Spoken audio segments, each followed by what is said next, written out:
My childhood sweetheart was a girl who was fierce and tiny on the outside but secretly in love with me. When we were little, she used to steal my milk and wear my clothes. She even chased me with a baseball bat once. But she had been in love with me for a long, long time. She was willing to walk halfway across the world to attend my birthday, even enduring a 2.5-hour bus ride just to buy me my favorite bread. It was only much later that I realized her feelings. Just as I was preparing to confess to her, she was hit by a car on her way to meet me. In the end, our mutual crush turned to nothing. I continued to live a hazy life in a hazy world. When I opened my eyes, I suddenly found myself back in a karaoke room during a high school reunion. Everyone was trying to pair me up with wrong meow meow.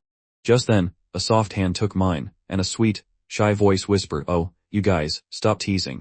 You're making Nangchuan so embarrassed." In an instant, memories flooded back to me. This scene was all too familiar. This was the party after the college entrance exams. I had been reborn. I quickly stood up and stepped back, creating distance from wrong meow meow. My action stunned everyone. I got a clear look at meow meow, who was wearing a short skirt that revealed her long, fair legs. She had neat short hair, and a pretty face. Right now, she was looking at me with a mixture of surprise and anxiety. In my previous life, she was my best friend, but she was also the one who nearly got me killed. I treated her like a brother, and under her influence, I always thought Ruan Menjiao hated me, causing me to miss out on so many years. In the end, when I was about to be killed by Meow Meow's schemes, it was Ruan Menjiao who saved me without a second thought for her own safety. But then, she got into that car accident on her way to see me and passed away. Thinking of this, my vision darkened for a moment before clearing up. Since I've been reborn, I must change that car accident. Just then, the girl next to Meow Meow laughed and said, "I'm so jealous of you, Meow Meow. Nangchuan applied to the same university just to be with you. It was the same in my past life. Everyone was pushing us together." Meow Meow secretly texted me, "Do me a favor, bro. If you reject me so bluntly, I'll lose face. Besides, don't you want to know if Menjiao likes you? Just stay quiet. If she really likes you, she'll definitely come find you when she hears we're together. At 10 o'clock, I'll explain everything to them." Because I trusted my friend, I said nothing. The result was that the next day, the whole world was gossiping that we were together. Menjiao also moved out of my house that very day. Later, Meow Meow used my name to borrow money everywhere before disappearing, and the debt collectors came knocking on my door. I was almost beaten to death. Thinking of this, how could I repeat the same mistake? I grabbed the microphone and said loudly, "Stop pushing this. I don't like Meow Meow. And I didn't apply to that university for her. I already have someone I like." The room fell silent. Meow Meow forced a laugh. "That's right, I told you we're just friends. You guys are making me so embarrassed with all your teasing." Her roommate, Liu Ning, couldn't believe it. "That's not right, Nangchuan. If you don't like Meow Meow, why did you bring her breakfast every day? And during gym class, you even bought her water. You said I brought her breakfast every day." "That was takeout," I explained. "It was the penalty for losing a basketball game. I bought it for everyone who played. Meow Meow was there that day, so I bought one for her too without thinking much of it. It was only for a week. As for buying her water, that's even more wrong. We're classmates." She said her meal card ran out of money. "It was just a bottle of water, why would I be stingy about it? Didn't you guys who played basketball also drink my water?" I looked toward my basketball buddies, and they started murmuring among themselves. Meow Meow's face turned ugly. "Nangchuan, it was all a misunderstanding. Why are you being so serious?" I ignored her discomfort and continued, "Finally, about the texting. We don't text every day. She just occasionally messages me, and I reply. That's all." Liu Ning was confused. But Meow Meow said it wasn't like that. Wrong Meow Meow's eyes turned red as she stood up. "Enough, Nangchuan, you don't have to say anymore. I thought of you as a brother, and everyone was just joking around, but you're making a big deal out of it. Do you want to humiliate me?" At that moment, no one in the karaoke room dared to speak. Everyone knew Meow Meow liked to hang out with guys. Seeing her pitiful expression, I scoffed. "As a brother, let me say one more thing. Guys need to protect themselves when they're out. You never know when something dirty might latch onto you." The phrase "something dirty" made tears stream down Meow Meow's face. She cried out, "Nangchuan, you've gone too far," and ran out. Liu Ning sighed, stomped her foot, and ran after her. The remaining guys looked at each other. A braver one asked me, "Brother Nan, are you just going to let her run off like that?" My head was still spinning. Although I had just refuted Liu Ning's words, I was still trying to accept the fact that I had been reborn. Hearing the question, I sat down on a nearby sofa and said, "What, you want to chase after her?" He Fen let out a small laugh, felt it was inappropriate, and suppressed it. Chen Ke looked at me and said, "Are you okay? You don't look so good." It's true that while I might seem cold, those who knew me well knew I was actually quite gentle. Normally, I wouldn't have said such harsh things tonight. Even if I didn't like it, I probably would have just said, "You guys, stop joking," and let it slide. Being so blunt and disrespectful like today really wasn't my style, which is why He-Feng asked if I was okay. I looked at He-Feng's familiar face, much younger than in my previous life. After Menjiao passed away, He-Feng was always by my side, a true friend. When the incident with Meow Meow happened, he was the one who helped me run around everywhere. Facing his question, I sigh. "I'm fine. Let's call it a night. I'm a bit tired, I'm heading back first. See you next time." With that, I stood up and walked out. Right now, I was anxious to get home and confirm if the people in my memories were still there. Menjiao should be at my house. Menjiao's parents had immigrated with the whole family during the second semester of our junior year, but she insisted on staying in the country for the college entrance exams. At that time, her grandmother was still alive. Her family couldn't persuade her, so they let her stay with her grandma. Then, in the second semester of junior year, her grandmother passed away, but she still didn't want to go abroad. My mother and her mother were best friends, so my mom brought her to live with us. Menjiao stayed at my house throughout our entire senior year, right up until the rumors about me and Meow Meow spread. That was when she quietly went abroad without even attending university in the country. My eyes flickered. In my past life, I was probably one of the reasons she stayed.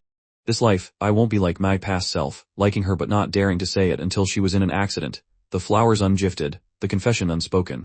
He-Feng, worried, followed me out. I had just stepped out of the lobby's main door when I suddenly stopped. "Nangshuan," he called out, then followed my gaze.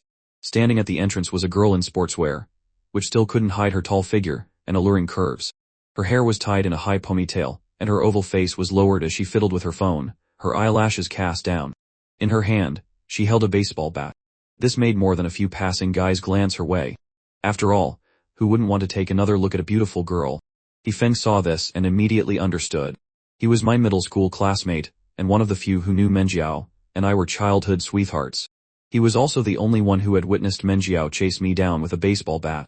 So, no matter how popular Menjiao was at school, in He-Feng's heart, he would always remember the sight of her whacking my leg with that bat. Whoa, even beautiful girls can be so fierce. At this moment, he swallowed hard, looking even more nervous than me. "Your sister is here. If she starts swinging later, should I call the police?" My trembling hand was clenched into a fist. He-Feng's voice pulled me back to reality, but my eyes were still fixed on the person standing not far away.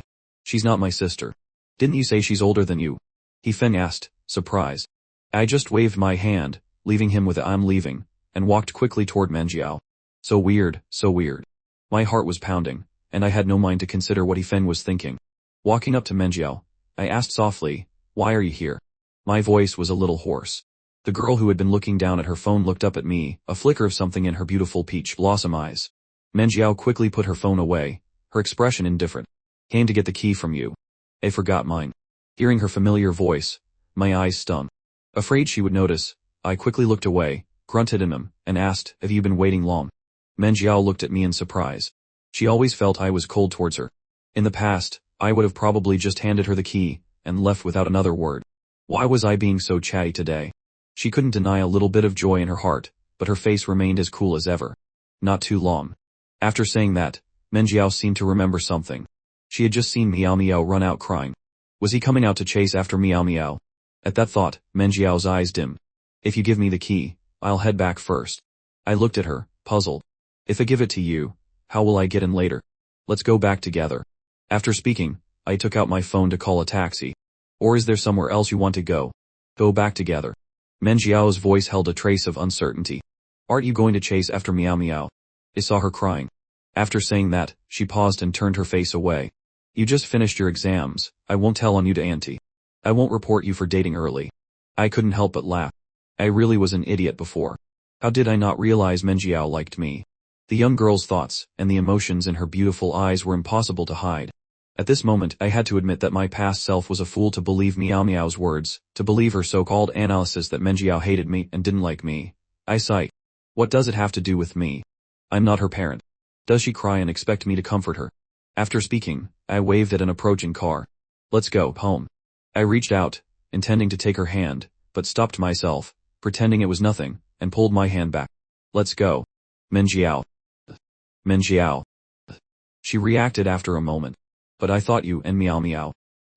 Weren't you different? Don't you like her?"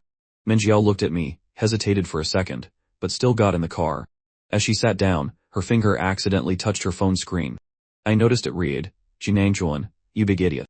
Menjiao also realized the screen had lit up, her face flushing red as she quickly turned it off, not daring to look at me. I looked straight ahead, pretending nothing had happened. He smiled helplessly. "Could you move in a bit? How am I supposed to get in? Don't you always sit in the front seat?" Menjiao blurted out. Instantly, she felt her words were too harsh. She looked up at me, about to explain, but then felt it was unnecessary. Finally she added stubbornly, "Whatever," and moved further inside. The driver glanced at us in the rearview mirror, switched to a softer song, and drove off. The car was silent except for the music. Seeing Menjiao, I was certain I had been reborn. Reborn to the time right after the college entrance exams. There was still time for everything. At this moment, my heart was filled with excitement and joy. Nothing made me happier than knowing Menjiao was alive. "Did you go play baseball today?" I glanced at the baseball bat beside her and took the initiative to speak. It seemed my speaking startled Menjiao. She paused for a moment before humming a response, then fell silent again. I sighed inwardly, and decided to get straight to the point. At the party just now, they were pushing me and Meow Meow together. The person who had been staring straight ahead finally couldn't help but turn to look at me. The car lights were off, and the street lights cast a dim glow. I couldn't see her expression clearly, but I could guess it was a mix of anxiety and sadness. After all, at this time, Menjiao liked me a lot. I didn't pause intentionally and continued, "But I don't like her." After I cleared up some baseless rumors, she cried and ran off. At this moment, it was as if fireworks were exploding in Menjiao's heart. The corners of her mouth couldn't help but curve up. Jinangjuan didn't like Meow Meow. This was probably the best news she had heard all month. After I finished, I didn't get a response from the person beside me. "If you don't like her, then don't. She's not that pretty anyway." Menjiao's voice still sounded stiff. Actually, it was mainly because we hadn't spoken normally to each other in a long time. After saying that, Menjiao added in a very small, unhappy voice, "I'm much prettier than her. Haven't you watched me grow up since we were little?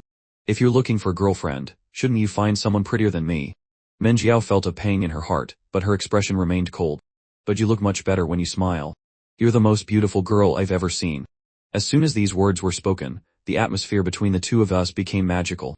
Fortunately, it wasn't far from the karaoke bar to our apartment complex. After getting out of the car, Menjiao's heart was still pounding. Did Jinangjuan just praise her for being beautiful? Silently, she was contemplating whether to wait for him to slowly adapt before confessing, or to be direct. Being direct seemed strange. After all, they had a big fight half a year ago over her father's issue and hadn't spoken properly since. A sudden confession seemed inappropriate. Before she could come to a conclusion, as the two of them reached the gate of the apartment complex, they saw Ron Meow Meow standing there waiting, her eyes red and swollen. Meow Meow didn't know Menjiao, and I lived together. When she ran out crying, she hadn't noticed Menjiao at the entrance of the karaoke bar. Now, seeing the two of us arrive one after the other, she was stunned for a moment. She couldn't help but think, did I push Nangchuan so hard that he went straight to Menjiao to confess? No way, it can't be. She quickly ran over. "Nangchuan, why are you just getting back?" She deliberately moved closer to me, looking at Menjiao as if she and I had a pre-arranged plan. "Menjiao, you live here too." Previously, Menjiao would get upset seeing me with Meow Meow because Meow Meow always spoke with hidden meanings, which she disliked. But just now, I had said I didn't like Meow Meow, and I had never lied to her. So, at this moment, Menjiao's expression didn't change. She glanced at Meow Meow and gave a cold mum. I frowned, putting more distance between myself and Meow Meow. "Why are you here?" My voice was filled with disgust. Meow Meow's face turned pale. "Nangchuan, what's wrong with you tonight? What happened tonight was all Liu Ning's fault. I didn't know anything about it. I was embarrassed too. Our relationship." "Hold on," I interrupted her. "We have no relationship." With that, I moved closer to Menjiao. "Don't say things that cause misunderstandings. My innocence can't be tainted. Thank you." Meow Meow's face turned ugly as she watched me move closer to Menjiao. Hearing my words, she felt even more disbelief. I was being too strange tonight. Normally, I would never make a friend feel awkward. That was why she had always stayed by my side, being his brother, openly and secretly driving away countless girls who liked him. Today, I didn't give her any face at all. Meow Meow's face was pale, her hands clenched. "Menjiao, can I speak to Nangchuan alone?" Menjiao looked at her, puzzled. "You want to talk to him, why are you asking me? Are you saying I can leave?" "No way." I placed my hand on Menjiao's baseball bat. "I'm not safe alone." This statement made not only Meow Meow but also Menjiao look at me. I was 183 meters tall, exercised regularly, had a perfect physique, and was a guy with six-pack abs, yet I wasn't safe. Menjiao's gaze swept over my face with a hint of assessment. I maintained a serious expression. You once said you're 5 minutes older than me. As the older sister, you'd protect me. This sentence stunned Menjiao. These were words I had said when we were children, but it seemed like I hadn't needed her protection for a long time. Menjiao came back to her senses, took a deep breath, and looked at Meow Meow. Then say it now. Otherwise, forget it. She added, I won't leave him alone with you. Meow Meow's face darkened, a flash of unwillingness in her eyes. She could clearly see that our relationship had eased, but she didn't dare say anything rash. It had been difficult for her to get close to me, and she didn't want to give up easily. Finally, her gaze landed on me. So, are you going on the camping trip in 3 days? You haven't replied in the group chat yet. Min Hao and the others are all going. Didn't you say you wanted to go too? I checked. The sunset there is beautiful. I only noticed that with every word Meow Meow spoke, Menjiao's eyes grew darker. She probably felt that there was no common ground between her and me. Not going, I interrupted Meow Meow. Menjiao and I are going hiking. As soon as I said it, both girls looked at me with surprise. Actually, I had just said it on the spot. I didn't really plan for Menjiao to go hiking. In my previous life, after the reunion, Menjiao heard the rumors about me and Meow Meow. The next day, she told my mom and moved back to her own place. 3 days later, while hiking, she wasn't paying attention, fell, and had problems with her leg. My mom and I rushed over. The doctor said the location of the injury was very sensitive and could lead to paralysis if not treated carefully. Since I wasn't a direct relative, I couldn't sign the papers. The next day, Menjiao's father returned to pick her up, saying there were better treatment methods abroad. And just like that, she left the country. Until she left, I never had a chance to speak with her alone. She didn't want to talk to me either. Thinking of this, now that I was back, how could I let her get hurt? I frowned at Meow Meow and said impatiently, you should go home. I'm not going anywhere. Meow Meow's little tricks seemed so clumsy in my eyes now, but back then, they had truly made my 18-year-old self lose so much overnight. So now, I naturally couldn't give her a good face. Meow Meow looked very sad, her eyes wide as she stared at me, filled with disbelief. Actually, she still hadn't recovered from my change in attitude, so she naturally couldn't accept it. Just last night, when she texted me, I had replied. Tonight, when she asked me to go to karaoke, I had also replied. Although I didn't pick her up, stating it wasn't on my way, my attitude was still fine. Why the sudden change? Now I felt a little regretful. Had she been too hasty? She clearly knew I still liked Menjiao, yet she was pushing me now. She sniffled, trying to act nonchalant, and smiled. All right then. We'll talk at 10. I'm heading back first. Bye. She spoke quickly and turned to leave, as if afraid I would reject her in front of Menjiao. Her words made it sound like we still communicated every night after getting home. I watched her walk away, immediately took out my phone, and decisively opened WeChat. Just like in the previous life, Meow Meow had sent me messages that I hadn't read. There were 3 red dots. Without opening them, the last message read, Nangchuan, are you not giving me any face at all? Is this how you treat a brother? Right now, I felt allergic to the word brother. Without showing any expression, I clicked on Meow Meow's profile and then on the button to add her to my block list. The action was very smooth. I did it all right in front of Menjiao. Menjiao's beautiful eyes watched my every move. She remained silent, pursing her lips, then suddenly spoke up. Were you this smooth when you blocked me too? Huh. I looked up at her, my face blank. I didn't block you. But when I saw the grievance in her eyes, I fell silent. I really hadn't blocked her, but my phone. Everyone around me probably knew the screen lock password. It was simply 880E. I usually just left it lying around. I frowned and opened my block list. Sure enough, Menjiao's WeChat was in it. Sigh. No wonder I hadn't received any messages from her for almost half a month. Although we didn't communicate much normally, half a month of complete silence was very rare. Once when I was out with others, I had asked, if someone you know doesn't contact you for half a month, do you find it normal? At that time, Meow Meow was next to me and very naturally said, it's normal. Aren't the college entrance exams coming up? The other guys also nodded casually. Yeah, it's normal. Let's play cards. I actually believed her lie. I removed Menjiao from the block list and explained immediately, it was probably Meow Meow. They all know my phone screen lock password. Everyone around me knows, I emphasized. Meow Meow has borrowed my phone before, saying she needed to send some files or something. I didn't pay attention. I looked at Menjiao seriously and said, I'm sorry. The exams are just over. My mom said she'd get me a gift. I'll get a new phone. And a new password. I'll change it to 1224. That's our birthday. We were born on the same day, Menjiao 5 minutes before me. That's why we grew up together and were always very close. Even though in kindergarten, she would steal my milk and proudly say, I'm the older sister, I drink first. In elementary school, she would always beat me in exams. I'm the older sister, of course I'm number one. In middle school, she misunderstood that I gave another girl a love letter, and stormed into my room with a baseball bat, threatening to break my legs for dating early. She seemed fierce, but she always protected me. After my parents divorced, she took a bus across half the city to celebrate my birthday. No one else remembered. She told me, "Happy birthday, Nangchuan." I would pretend to be walking the dog to comfort her, then cross half the city to buy her a teddy bear cake. When I handed it to her, my hands would be covered in scrapes, and I'd say impatiently, "Nangchuan, the cake you like is so hard to buy. Don't be so picky." It wasn't until high school that I realized I probably liked Menjiao. Everything changed. Thinking of this, I took a deep breath. In the end, it was my 18-year-old self who didn't understand anything. A teenage boy's heart didn't know how to navigate itself. I was foolish enough to trust so-called friends, hurting the person I liked again and again, even though we clearly liked each other. "It's fine, forget it," Menjiao said, blinking. She turned to go home, her voice carrying a hint of resentment. "Anyway, it's not the first time you've blocked me. Now you've unblocked me. If it really was Meow Meow, wouldn't I have never found out? I really trusted you." Although she didn't want to admit it, Menjiao felt a little bitter. The two of them walked into the apartment complex in silence, went upstairs, and opened the door to their home. The inside was empty. Although 3 people lived there, my mother was usually too busy, either on a business trip or on her way to one. I only saw her 2 or 3 days a month. Menjiao entered the house and quietly walked towards her room. Her room was right next to mine. Seeing her about to open the door, I said, "Then come with me to buy a phone tomorrow." Menjiao's hand on the doorknob tightened. I was asking her to go out with me, but wasn't I the one who didn't like going out with her? Since high school started. Before that, she knew all my friends. Everyone called her sister Yao. But ever since she transferred from Futon to No. 1 high school in the middle of our junior year, I would often say coldly, "She's not my sister, just the neighbor's kid." Menjiao then discovered I had a lot of new friends she didn't know, and there was also a wrong Meow Meow. Her long eyelashes trembled. "We'll see," she said and entered her room. My voice sounded quite cheerful. Actually, I didn't know how to interact with Menjiao. After all, this was the 2nd year after her death, and there were still many misunderstandings between us.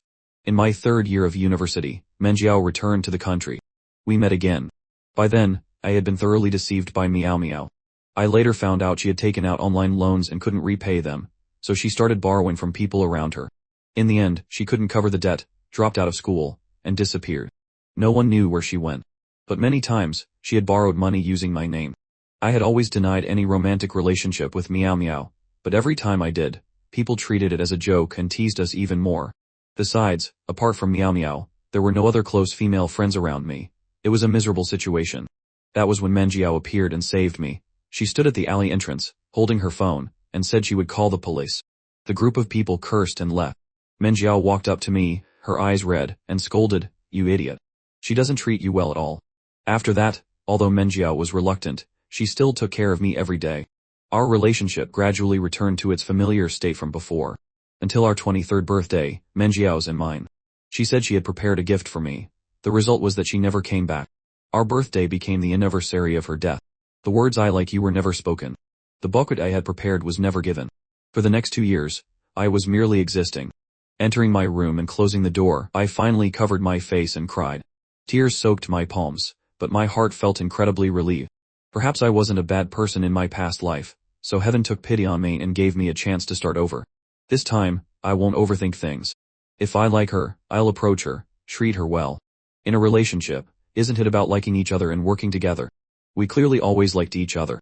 I tried to compose myself, went to the bathroom to wash my face, and then took out my phone to message Menjiao, "I'll come wake you up tomorrow morning." My gaze drifted upwards. Above the message was a 1,000 yuan transfer she had sent me half a month ago with the note, "Living expenses." But I had just fought with my mother, and she had sworn not to give me a single cent. My mother always kept her word. This must have been Menjiao's own money. Scrolling up, it was mostly Menjiao initiating conversations, and my replies were mostly mem. Looking at it now, I just wanted to say, no wonder Menjiao thought I hated her. I deserved to die. Through the wall, Menjiao had just finished her shower, and was wearing a silk nightgown. Her skin was smooth and fair. Due to regular exercise, her body lines were perfect. Her long, straight legs would definitely turn heads if she went out. At this moment, she was drying her hair while picking up her charging phone. The moment she opened it, she saw my message. She was stunned. I rarely ever initiated contact with her. To her, I often seemed to want to keep my distance. She used to think I was afraid Meow Meow would mind, but after seeing me at the karaoke bar today, she felt something was strange. However, she was still happy about my proactive approach. Most importantly, I had said I didn't like Meow Meow. Menjiao's eyes lit up. She pursed her lips and opened the chat. I'll come wake you up tomorrow morning.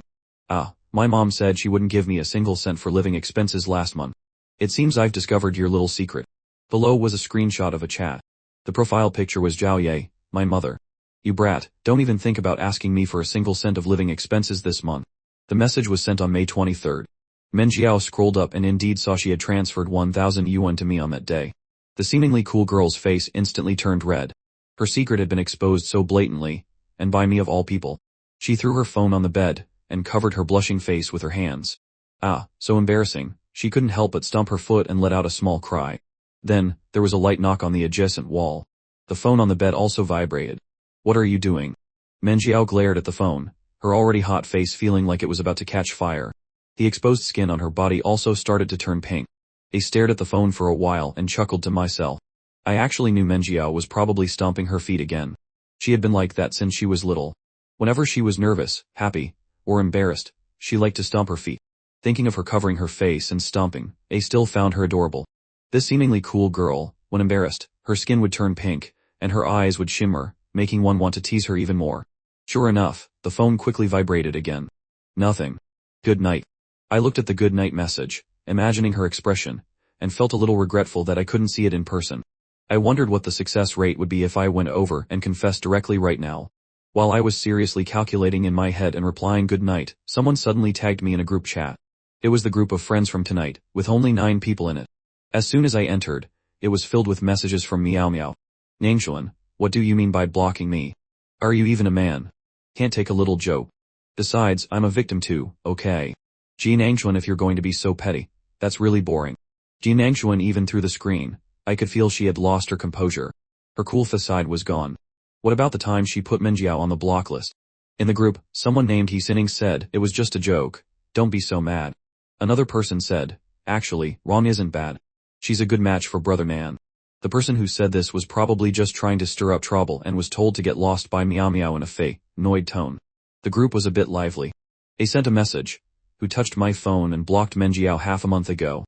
The just lively group chat immediately fell silent. But soon, someone asked, could it be that someone deliberately blocked your friend? Nan, can I have Menjiao's contact info?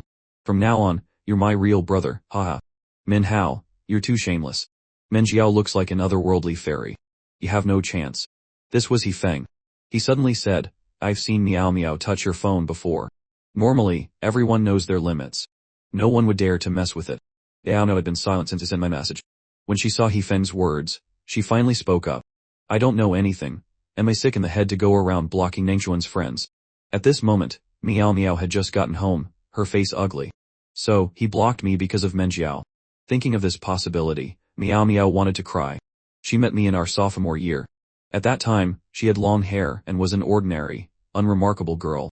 On the basketball court, I was very eye-catching. Our class team won. She heard people next to her whispering, his name is Ji Nangshuan. He's handsome and comes from a good family. He often treats the guys to meals. The girls next to her whispered, hey, go confess. No way, I saw a girl confess to him and get rejected. The reason was that he couldn't understand girls' thoughts and found them too troublesome. He's probably a straight arrow. I think he just hasn't met the girl he likes yet. Meow Meow silently committed these words to memory. In our junior year, we were in the same class. The day she found out the class list, she went and cut her hair short. She started watching basketball games, learning about basketball stars, studying, and gaming. When school started, I was just as she remembered. Initially, Meow Meow got close to the guy next to me, whose nickname was Min Hao. Sure enough, she gradually integrated into my circle of friends. She said she had a straightforward personality and that girls' sensitive minds didn't suit her. I did indeed look at her a bit more. But Meow Meow still couldn't get close to me, until Menjiao transferred to our school. She saw me secretly looking at Menjiao several times. We were clearly art students, but every time, I would deliberately detour past the liberal arts building just to get another glimpse of Menjiao. So one day, she came up to me and said, do you like Menjiao? I can help you. Thinking of this, a look of unwillingness flashed in Meow Meow's eyes. Why did he like Menjiao so much? Menjiao was just a little prettier. Didn't he say girls were troublesome? So beautiful girls weren't troublesome. Meow Meow saw in the group that I had explained, but she didn't reply. A moment later, she saw a notification that I had left the group chat. The group fell silent again. Then someone asked, "What's wrong?" But no one answered. Meow saw that I had left all the small group chats except for the main class group. Any group that she was in, I left. What is he trying to do? Cut ties with me completely just because of the teasing tonight. After I left the groups, many people sent me private messages asking what was wrong. I didn't reply to them one by one. Among them were people who had been borrowed money from by Meow in my past life and had pointed fingers at me when they came to collect the debt. Manhwa had even tried to fight me, but one-on-one, he was no match for me. At this moment, Manhwa sent a bunch of messages defending Meow. "We've been friends for so many years, it doesn't have to be like this, brother Nan." Meow's personality has always been straightforward. Besides, it's not certain that she touched your phone. Is brother Nan really mad?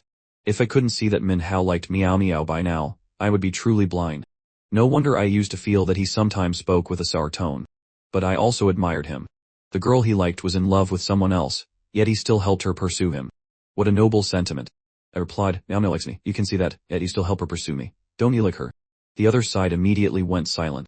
I didn't care anymore and only replied privately to Hefeng's message, "Don't want to be in the same group as Meow.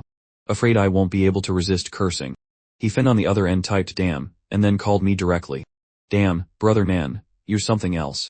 You finally figured it out. Meow is. How do I put it? A tomboy bimbo. She's a girl, but she's always slinging her arm around a bunch of guys." I said honestly, actually, the teasing tonight was instigated by her and Liu Ning. Hefeng had a girlfriend. Under his girlfriend's influence, every time he saw Meow putting her arm around a guy, he felt uncomfortable. His girlfriend said this type was called a tomboy bimbo, always complaining about how girls are this and that, but then hanging out with guys, thinking she's different.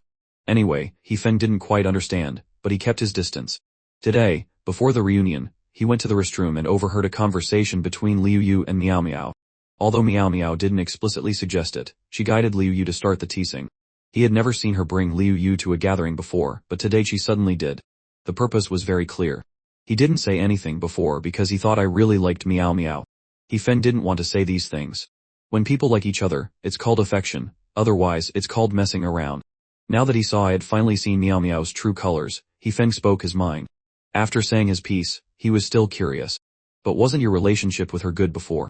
I was about to say, "You call this a good relationship?" Honestly, it was because she had previously said she could help me find out if Menjiao liked me. "Oh." Hefeng trailed off. "What did you say?" "Menjiao. Isn't she your sister?" "She's not my sister, but she will be my future wife," I said. It sounded a bit conceited. I had thought about it all night, and still hadn't figured out whether to be direct or take it slow. There was no other way. Perhaps even after 2 lifetimes, I was still a fool in love. Although nothing was confirmed, it didn't stop me from treating Menjiao well. The next day, I woke up very early, intending to make breakfast, but I found that the refrigerator at home was emptier than my wallet. Yesterday, I checked the history. I had a chat with Menyao's mom, Aunt Zhao. She said she was on a business trip this week but had already transferred my living expenses and a bonus for getting into Peking University. Speaking of which, I told her I applied to Peking University because I'd heard Menyao mention it wasn't bad. Knowing this, Meow also applied to Peking University. So, we're still going to be university schoolmates. What terrible luck. However, Meow's scores weren't high, so she could only accept the university's placement. As long as she doesn't intentionally seek me out, we probably won't run into each other. Although Menyao and I are in different majors, it doesn't matter, I believe we'll definitely meet. I went out to buy breakfast. As I opened the door, I saw a figure in a slip dress drinking water in the kitchen. As she raised her arm to drink, the nightgown hitched up, making her legs look even longer. But the owner of these long legs was oblivious to the movement behind her because she was wearing Bluetooth earphones. I watched as the sunlight illuminated her smooth skin when she leaned over, making her body's curves look even more perfect. Most importantly, it seemed she wasn't wearing anything underneath on her upper body. The reaction of an 18-year-old body was swift and intense. Just as I was feeling awkward, the person in the kitchen turned and looked toward me. Meng Yao, who was still not fully awake, had groggily answered a call from her editor. She finally sighed in resignation and got up to revise her manuscript. There was no other way, the client is always right. As the editor listed the required changes, she decided to get a drink of water. It was just past 900 am. Normally I would sleep in all morning, so Meng Yao really didn't think much of it. How long could drinking a glass of water take? Just then she turned her head and saw me standing at the doorway, holding a bag of food. At first, Meng Yao didn't react until she noticed my face was slightly flushed.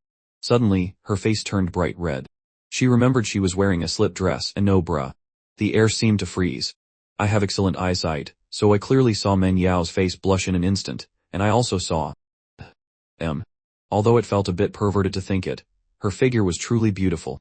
I held the bag in front of me, feeling awkward and thinking I should say something to break the tension. But before I could speak, the person in the kitchen, face beet red, hastily put down the cup and rushed back into her room. The cup clattered on the kitchen counter.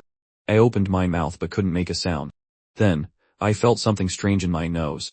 I touched it. Damn it, a nosebleed. This was too embarrassing. As soon as Men Yao got into her room, she couldn't help but stomp her foot. She looked down at her clothes and stomped her foot again. In her Bluetooth earphone, her editor, Shen Guan, had said a bunch of things without getting a response, only hearing the sound of stomping. He asked hesitantly, "Are you still there?" Men Yao replied warily, "Physically, yes, but my soul has temporarily departed. I'll call you back later." The other side grunted in agreement, and they hung up. Men Yao, who had thrown herself onto the bed, suddenly remembered something and shot up. The cup she just drank from was mine. By now, I had seen the blue pink cup. In our house, everyone had their own designated cup, prepared by Aunt Zhao. When I first came in, I was too focused on looking at Men Yao to notice. Now that I had stopped the bleeding and was about to take out breakfast and call her to eat to ease the awkwardness, I saw the blue pink cup on the kitchen counter. Blue pink was mine. Men Yao's was pink, and Aunt Zhao's was golden pink. So, Men Yao had just used my cup to drink water. This felt a bit like an indirect kiss. After changing her clothes, Men Yao prayed that I hadn't gone into the kitchen and quickly stepped out. Then she saw me leaning against the kitchen counter, holding that cup and drinking water. Men Yao didn't know how to explain. Maybe I should just go home, she thought. But as she took a step back, I blocked her way. "I just bought breakfast. Let's eat together. Weren't you going to go pick out a phone with me later?" Men Yao, who was retreating, had to stop abruptly. She tried to act calm and mumbled a yeah, then walked towards the dining table. Her eyes couldn't help but dart towards the blue pink cup.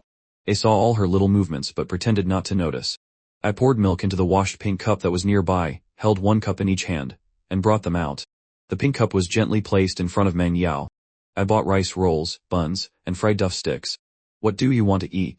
"Buns, please." "Why are you up so early?" Men Yao's voice was still a bit cold. If it weren't for her face starting to turn red, I would have actually been fooled by her. I placed the buns in front of her and smiled. "Well, thinking about how you promised to go with me today, I couldn't sleep. For a little tsunder like her, the most effective way is a direct offensive." Sure enough, upon hearing this, Men Yao quickly looked up at me, surprise evident in her eyes. "I never promised," she mumbled. "But you didn't refuse either, right?" I knew Men Yao well. She had a sharp tongue but a soft heart, and was a bit of a tsunder.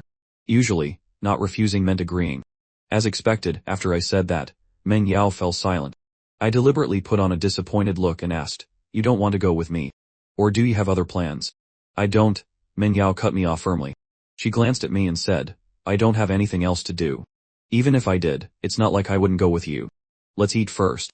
After saying that, she didn't look at me again. I was in a great mood and let out a small laugh. The sound of my laughter brushed past Men Yao's ear, and she felt her ears were about to burn. We hadn't spoken properly in a long time. Even though I took the initiative, the atmosphere at the dining table was still a bit quiet. It wasn't until Men Yao finished the last sip of her milk that I spoke up. "Earlier, when I came back." Cough, cough. Men Yao suddenly started coughing violently. The coughing was so intense that her face turned red.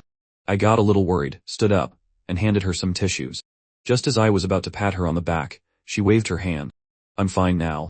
She stood up. "I'm going back to change." In the end, without waiting for me to say anything, she turned and fled, afraid that if she were a step slower, I would ask her if she had used my cup to drink water. How was she supposed to answer that? Men Yao didn't want to go out with me anymore. She couldn't bear the embarrassment. Although she had done similar things before, being caught now would make her seem like a weirdo. At first, I was just testing the waters. After all, she might have been sleepy and grabbed the wrong cup.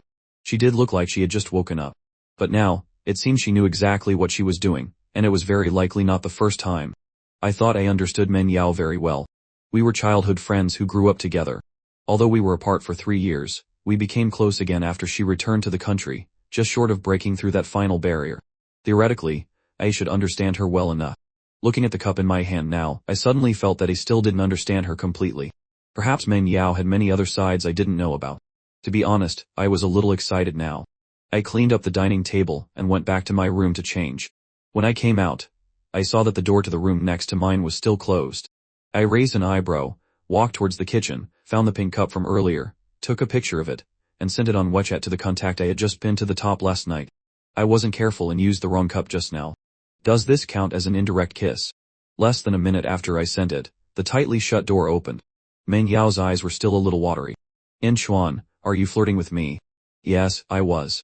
But if I didn't do this, it seemed she had no intention of coming out. I looked at her with an innocent expression. I was lying. Meng Yao couldn't take it anymore. She knew she couldn't escape what happened this morning, but she had already come up with an excuse. I was half asleep this morning. It wasn't on purpose. Her voice grew smaller as she spoke. Since she was little, she was never good at lying. He smiled, pretending not to care. It's fine. When we were little, you even snatched half a cup of my milk. It's no big deal. Meng Yao was stunned. How could that be the same? They were only a few years old back then. It was different now. But in my heart, you're still the same. The you now, and the you from back then are the same in my heart. Like an older sister. Thinking this, Meng Yao's mood worsened. She pretended not to care, gave a cold humph, and said nothing else. She sighed. So, can we go out now? Sure. Her mood had clearly dropped. It took me a moment to realize it was because of what I had just said. But why? It wasn't until we were out the door that Meng Yao spoke up. "An Xuan, in your heart, am I still the same as before?" The summer wind was already hot. Even though it wasn't noon yet, it already felt muggy outside. My gaze shifted from my phone to her face. This face had been beautiful since she was a child. In kindergarten, boys would give Meng Yao milk, wanting her to be their bride. But the pretty little girl would refuse every time, then turn around to snatch my milk, smugly saying, "I'm your older sister, so your milk should be given to me." Thinking of this, I smiled and nodded. Pretty much.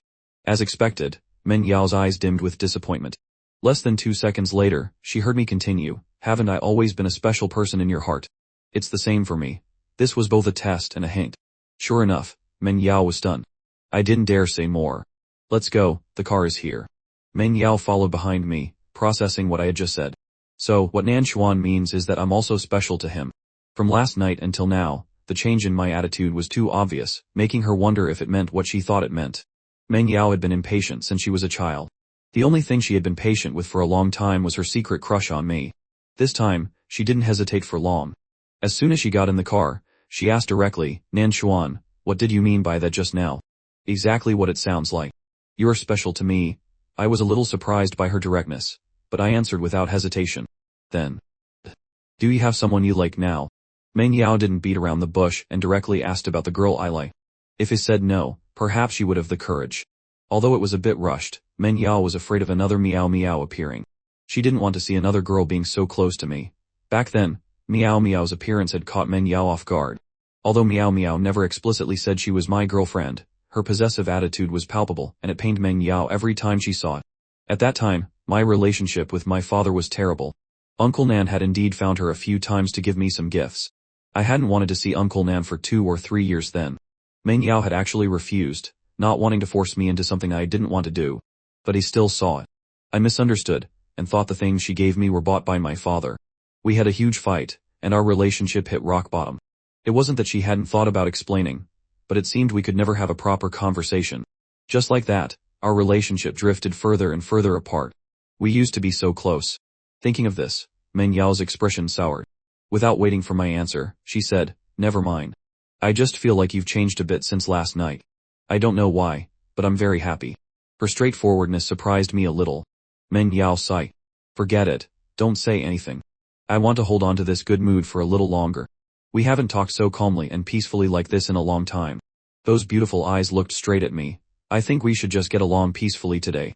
"Why only today? From now on, every day can be like this." "Not only that," I sighed.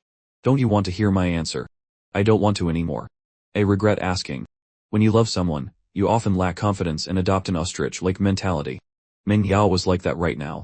So, can you not answer me?" "No. I really want to answer.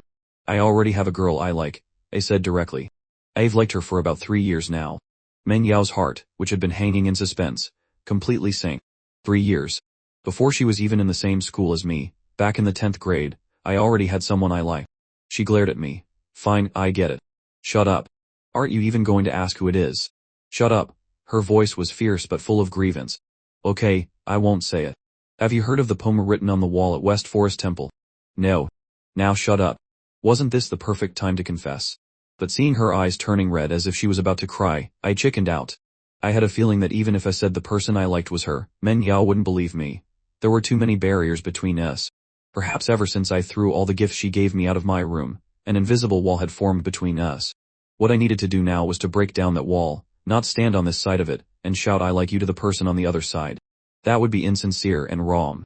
The two of us arrived at the mall in an awkward atmosphere. After getting out of the car, Manhwa took the initiative to speak. You've liked her for 3 years and still haven't won her over. It's not meow meow, is it? I really don't like meow meow, he said. Do you want to know? But I know why I haven't been able to win her over yet. Manhwa looked at me. With meow meow by your side, how could you possibly pursue another girl? Although she hadn't won, she was happy. On the way here, Manhwa had been thinking about what to do in college. She was in the same university as me, and we were even living together. With such favorable conditions, she should be able to get a foot in the door, right? Besides, she was so beautiful, how could she fail? After comforting herself like this, Manhwa felt much better. But I felt a pang of heartache, almost wanting to vomit blood. I now knew that the deterioration of my relationship with Manhwa had a lot to do with meow meow being by my side. I thought she was a wingman, but it turned out she was a saboteur. I know. But my relationship with her is really just normal. I'm even closer to He-Feng and the others. But she's a girl, Manhwa retorted. Think about it. If the girl you liked had a guy by her side every day, would you think they were just friends? I couldn't deny that. It was indeed easy to misunderstand. But I still couldn't help but explain, I don't like her type. Besides, we always hang out in a group. I'm rarely alone with her. Entering the mall, the air conditioning soothed the mudgy mood. Manhwa looked at me. So what's your type? Beautiful, great figure, a personality that seems cold and a bit sunder on the outside, but is actually very clingy and sweet on the inside, I said without thinking, earning a glare from Manhwa. In your dreams. Where would you find such a perfect girl? There is one. Right in front of me, I smiled and sighed. It's just that I'm too close to see it clearly. Manhwa felt that this person was getting stranger and stranger, but the atmosphere between us became much more natural. Saying we were going to buy a phone, we really went to buy a phone. I even set the password to 1234 right in front of Manhwa. When setting up the face recognition, I even pointed the phone at Manhwa and, with a series of actions, directly registered her face. Manhwa exclaimed, Whoa, why are you registering my face on your phone? The saleswoman next to us smiled and said, Your boyfriend. An unintentional comment made Manhwa blush. She was about to deny it when she heard me say, You have excellent taste. This remark made the saleswoman laugh. The little thoughts in Manhwa's heart were finally not denied. When we left the phone store, it was still early. I asked, Is there anything you want to buy? Aunt Zhao transferred a large sum of money to me and told me I must buy you a gift. What do you want? Manhwa shook her head. I don't need anything. She thought of something. We have to buy some things for the mountain climbing trip the day after tomorrow. She glanced at me. I had said before that I would go, but now I had no reaction. Had I forgotten? How could I forget? I was trying to think of a way to stop Manhwa from going mountain climbing. Although I had denied my relationship with Meow Meow this time, and Manhwa might not get distracted and have an accident, the most effective way was still to prevent her from going, completely eliminating the possibility of an accident. Do you have to go the day after tomorrow? I asked. I wanted you to go somewhere with me. Manhwa's eyes lit up. Where? After asking, she felt she was too hasty and added, I'll see if I can make it. Actually, it's not anywhere special. We didn't celebrate our birthdays together last year, right? I want to make it up. In reality, this reason and excuse were very clumsy. After all, you could make up for a birthday any day. As soon as I said it, I felt that she probably wouldn't agree and thought I was being too abrupt. But unexpectedly, Manhwa said without even thinking, Then I'll tell them tonight that I'll go with them next time. Manhwa loves sports and has a group of friends she exercises with. Their relationship is very good. I knew all of this. This mountain climbing trip was probably something they had planned for a while. But just because of my clumsy excuse, Manhwa chose me without a second thought. He smiled, feeling overjoyed. Fortunately, Manhwa had always been the one to choose me without hesitation. So, shall we go home? Since we weren't going mountain climbing, it seemed there was nothing else to buy. Manhwa looked a little disappointed. Going home probably meant going to our separate rooms, and we wouldn't be able to talk anymore. Are you hungry? Let's go see a movie, and then have dinner, I suggested. Since we're already here, let's stroll around, have dinner, and watch a movie. Manhwa mentally checked off the items on her little list. She got to do all these things with me today. Okay. I looked at her reluctant expression, but her eyes were shining with the joy of a little squirrel that had just found a pine nut. She was clearly very happy. Suddenly, I really wanted to pinch her cheek. Luckily, I restrained myself. The cinema was on the 3rd floor. As we were going up the escalator, a showing must have just ended, and many people were coming out. A child in front of us nearly bumped into Meng Yao. I quickly reached out and pulled her wrist to the side. Be careful. The warmth from my palm spread through her wrist, and Meng Yao felt her whole body heat up. The crowd dispersed, but I didn't let go of her hand. Just as we reached the ticket counter, we heard someone call out, "Hey, Brother Nan." Meng Yao and I turned around at the same time and saw Meow Meow standing with a few guys not far away.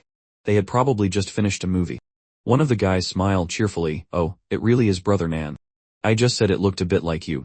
Meow Meow's eyes were glued to the hand I was holding Meng Yao's with. They were together last night, and now they're together again. Are they really a couple? Did Nan Xuan really confess? Beside her, Min Hao glanced at Meow Meow and noticed her heartbroken expression. His own mood soured a little. After I had exposed his feelings last night, he hadn't even dared to text back. He could tell that Meow Meow liked me. He had just been pretending not to know. But at this moment, he couldn't help but wonder if it was worth liking a girl who liked someone else.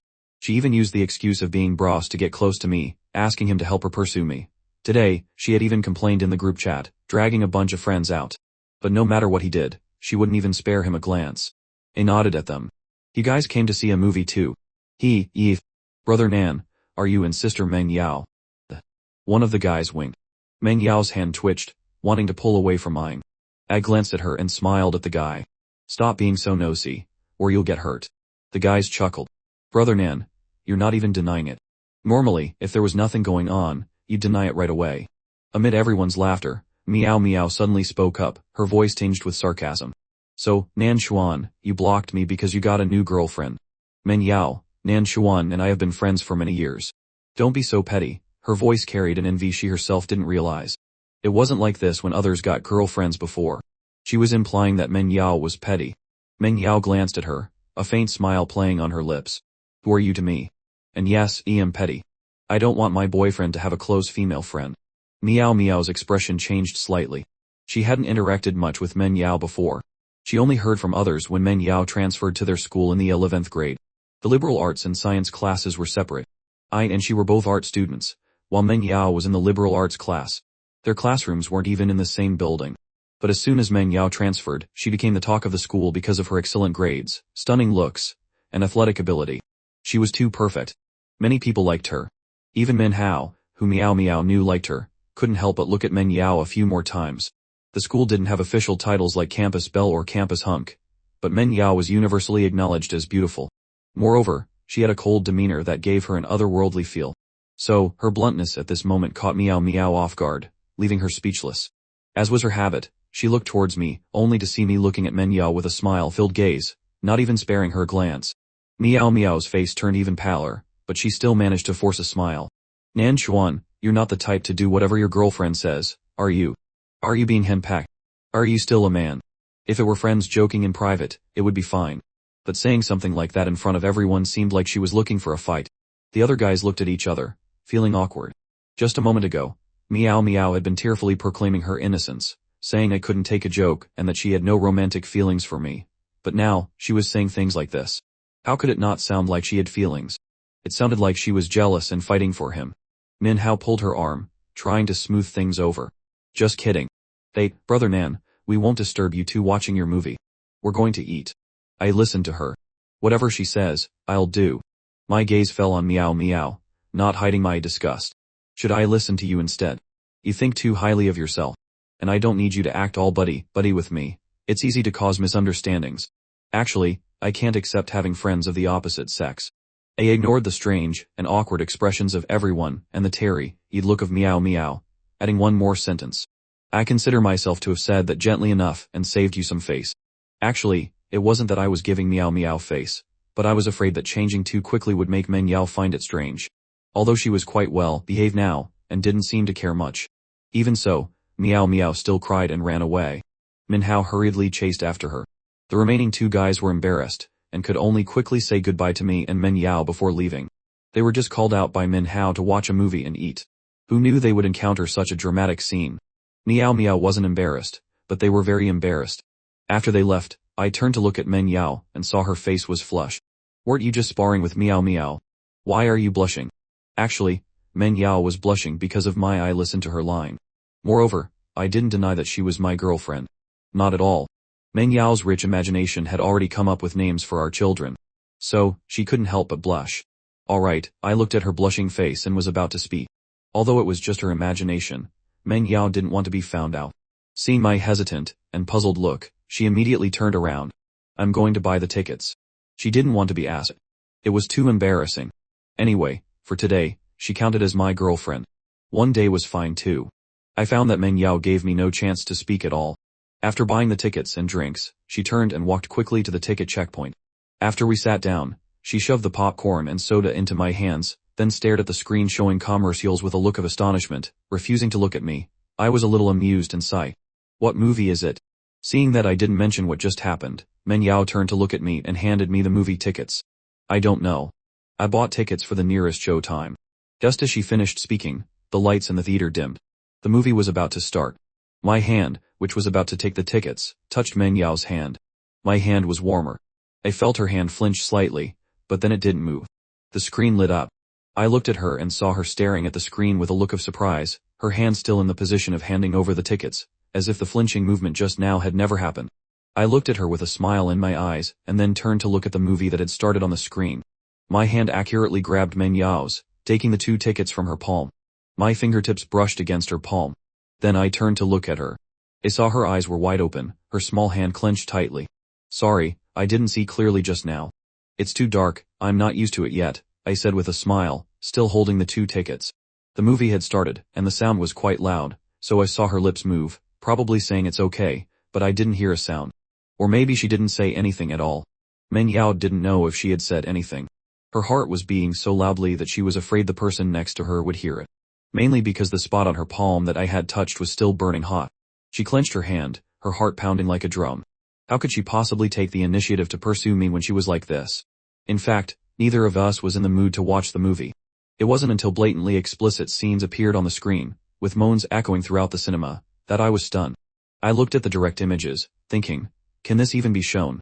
It was a small art film, and not many people were watching. But when those scenes appeared, you could still hear small whispers. I was the only one feeling embarrassed, bringing someone to watch this kind of movie. Meng Yao next to me was also shocked. She had chosen the movie randomly, not expecting such scenes. Moreover, they lasted for more than 2 minutes. How did this pass the censors? In the end, the 2 of us sat stiffly and uncomfortably through the 1 hour and 40-minute movie, not saying a word and having no idea what the movie was about. Art films. Sometimes watching them is like not watching them at all. I followed behind Meng Yao, feeling that she was walking like a robot, still a little embarrassed. But at this moment, I couldn't help but laugh. Hearing my laughter, Meng Yao stopped, turned her face, and looked at me fiercely. No laughing. I quickly wiped the smile off my face and looked at her seriously. I'm not laughing. If it weren't for the twinkling smile in my eyes, it might have been more convincing. Meng Yao, being with me, seemed to have lost her soul. She didn't even know what I was laughing at. Anyway, she felt a little embarrassed. At this moment she pursed her lips, her face full of regret. I didn't dare to provoke her. I walked closer, coughed lightly, and tried to change the subject. What should we eat for dinner? Meng Yao's face was still red. She really didn't expect the movie to have nearly 3 minutes of such scenes. What was the difference between that, and taking me to R-rated movie theater? Thinking of this, she just wanted to disappear on the spot. Let's eat Sichuan food. Don't you like it? When I asked, she answered without thinking. I think there's a delicious Sichuan restaurant here. I heard Su Dingding mention it. Su Dingding was Meng Yao's best friend. In my previous life, she hated me, thinking I was a scumbag who played with Meng Yao's feelings. It was because of her attitude and scolding that I came to my senses and realized that Meng Yao had liked me for a long time. This also gave me the confidence to confess. Unfortunately, before I could confess, Meng Yao was gone. I glanced at Meng Yao and saw she had lowered her head to look at her phone, probably asking Su Dingding for the name of the Sichuan restaurant. But you can't handle spicy food. My voice carried a hint of heartache and helplessness. She always catered to my tastes. She clearly couldn't handle spicy food, yet she still suggested Sichuan food. Sichuan cuisine has non-spicy dishes too, Meng Yao said without looking up, as if it were the most natural thing in the world. Besides, don't you like it? It seemed it had been like this since we were little. In kindergarten, Meng Yao looked like she was bullying me, snatching my strawberry milk. But in reality, it was because I didn't like to drink it. She had also heard Auntie Nguyen say that strawberry milk was like soda, not very nutritious. But the teacher taught them not to waste food. So after snatching my strawberry milk, Manhwa would reluctantly take out the milk her mother packed for her from home to compensate me. That way, I didn't have to force myself to drink something I didn't like, and the teacher wouldn't scold me. Later, in middle school, my parents divorced. I moved with my mother to a place almost half a city away from Manhwa's home. But every time, she would walk her little bitch on fries across half the city to walk her dog, bringing me snacks that were only available in the old neighborhood. When she called me out, she would still act nonchalant. I was walking my dog and happened to buy this. Do you want it? I've already eaten half of it. I was very sad at that time, but every time I saw Manhwa, I felt a little less sad. After she had walked her dog for half a month, her family found out and didn't let her come anymore. It was very unsafe for a young girl to travel so far at night. Until our birthday, Aunt Zhao and my father were still fighting in their divorce lawsuit, completely forgetting about me. I posted a picture of a bear cake on WeChat without saying anything. It was the kind of cake my father used to buy for my mother and me every time he came home. At that time, I was still a child, hoping that my parents could stay together. Then, that day, Manhwa came again, holding a bear cake, and said, "Nan Xuan, the cake you like is so hard to buy. Don't be so picky.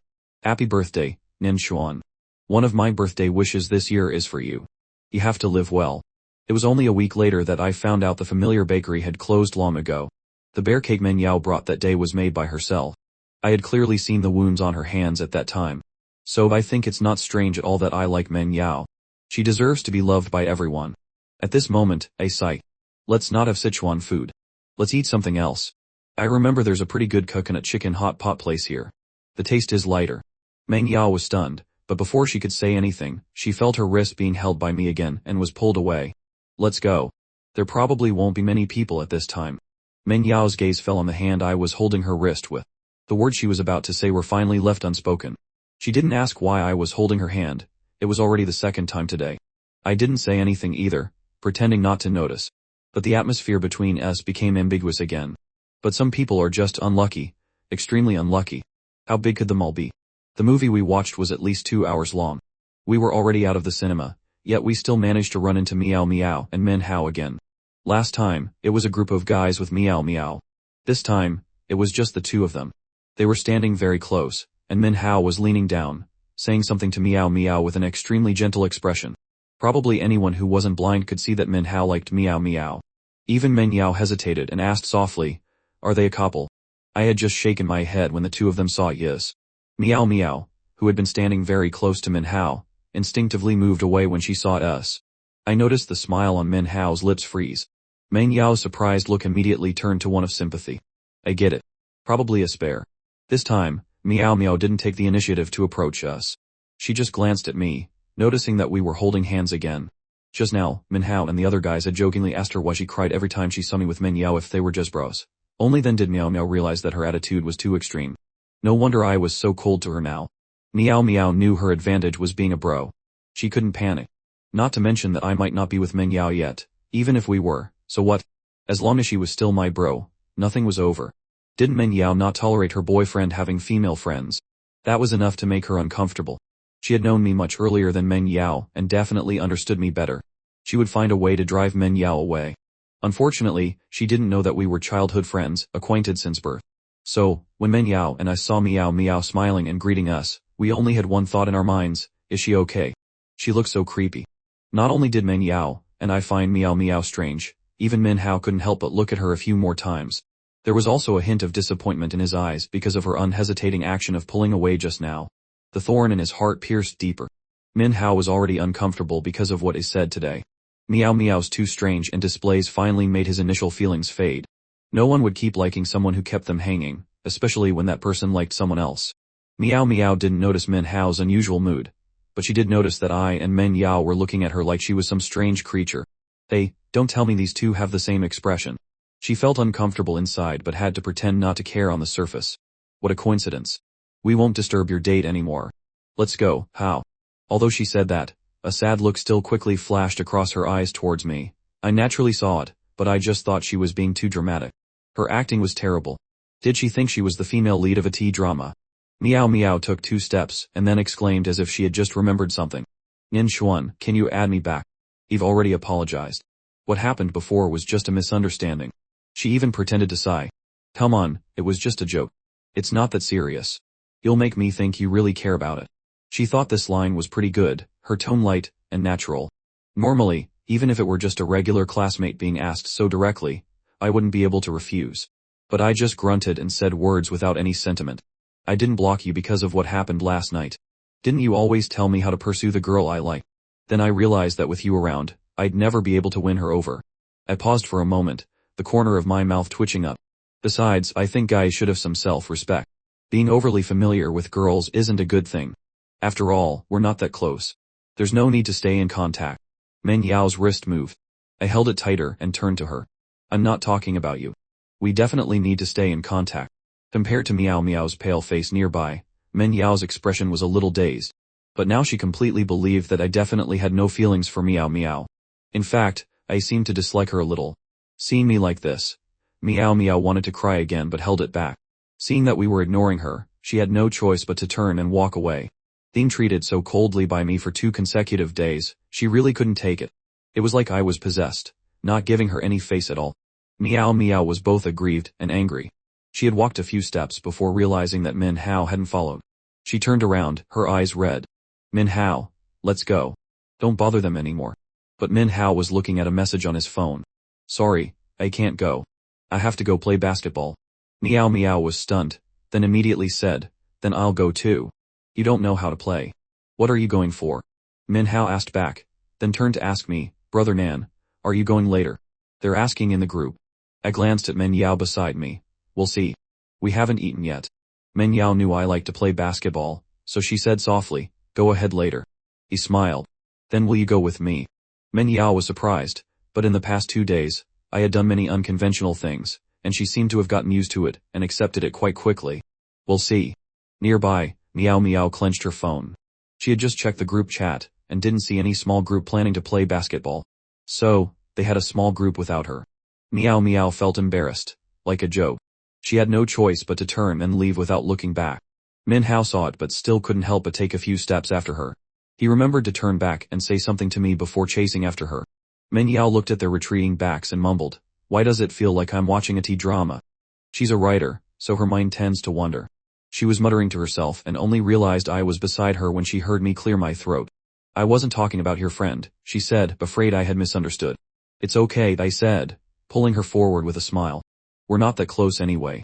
Whether it was Meow Meow or Min Hao from my past life, neither were true friends. Meow Meow used her connection to me to deceive everyone, while Min Hao used Meow Meow's incident to slander me at my university. He refused to listen to my explanation, and even threatened to call the police to have me jailed. Other friends rarely reacted so drastically. It was only later that He Feng told me Min Hao had liked Meow Meow for a long time and had probably been dissatisfied with me for a while, just using that incident as an excuse to vent. Returning to this life, even though those events haven't happened yet, I admit I'm a petty person.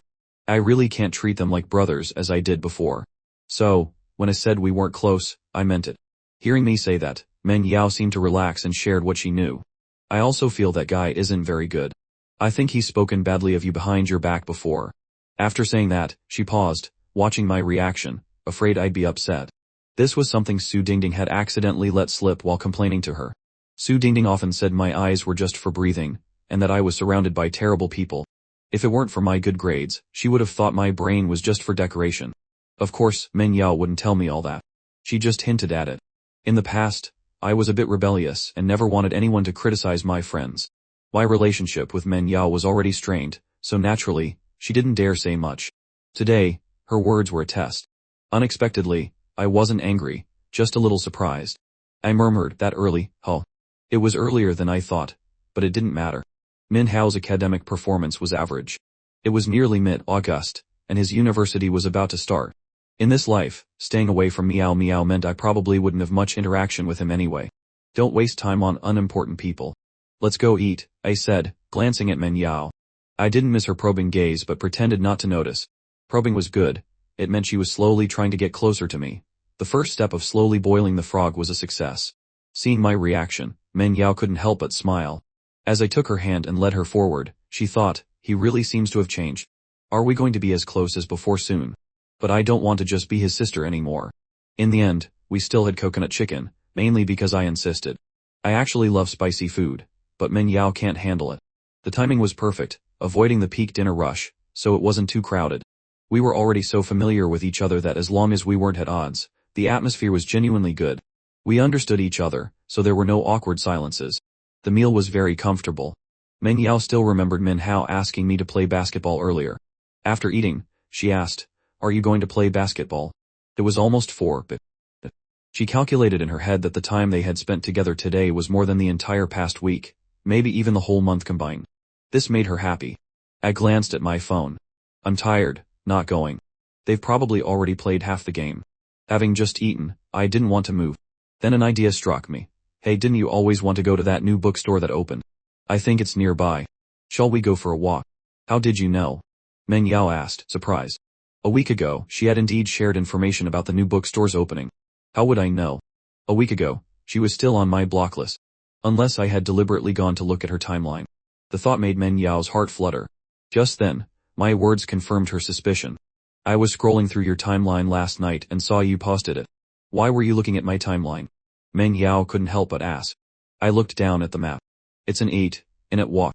As we started walking, Meng Yao thought I wasn't going to answer, and a flicker of disappointment crossed her eyes. Oh, I said softly. I was looking at your timeline to understand what you've been thinking about lately. What else would I be looking at? Meng Yao's fingers, resting at her side, trembled slightly as her heart beat faster. Do you want some ice cream? I asked, seeing a shop ahead. Strawberry. Meng Yao instinctively nodded. Yes. All right, wait here for me, I said, turning and jogging towards the shop. The young man's figure was like a passing breeze, carrying a familiar scent of body wash and laundry detergent. Meng Yao was very familiar with this scent. She watched my back, a smile slowly forming on her lips. Perhaps pursuing me wasn't as hard as she thought. If I was this gentle now, could she make a move? After all, this was Nanchuan. Although she didn't know why I had suddenly gotten over my rebellious face and returned to my old self, this was the version of me she was most familiar with. I returned with 2 ice cream cones, 1 strawberry and 1 butter flavored. I don't really like sweets, but every time Meng Yao ate, she always wanted to try the other flavor. I had learned to just buy 2 of her favorites. After all, I would definitely end up eating the rest. As expected, Meng Yao happily said, "Thank you." After a few bites of the strawberry cone, she started eyeing the butter-flavored one in my hand. With a slight pang in my heart, I held out my cone to her. Here, eat this. I haven't touched it. I reached for the strawberry cone in her hand. But Meng Yao didn't swap with me. Instead, she asked, Nanchuan, if you get a girlfriend in the future, will you treat her this well too? I froze for a moment, then shook my head. Not just this well. I'll treat her even better. I looked at Meng Yao. There was no disappointment in her eyes. Instead, they seemed to sparkle. That's great. So, do you want to try? Meng Yao raised an eyebrow slightly. Try what? Try being my boyfriend. Then you'll know how you treat a girlfriend, won't you? My voice carried a hint of a smile, making it sound like a joke. Meng Yao didn't get angry. My boyfriend, she said, a smile playing on her lips, is someone I have to pursue myself. He will treat me very, very well. With that, she didn't take my ice cream and turned to walk away. Let's go to the bookstore. It felt like she had changed just in the time it took to buy ice cream. Was what he said not clear enough? It was perfectly clear, but Meng Yao's desire to pursue me herself was also real.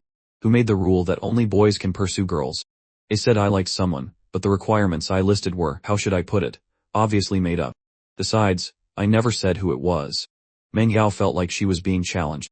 In any case, we would find out in the next few days.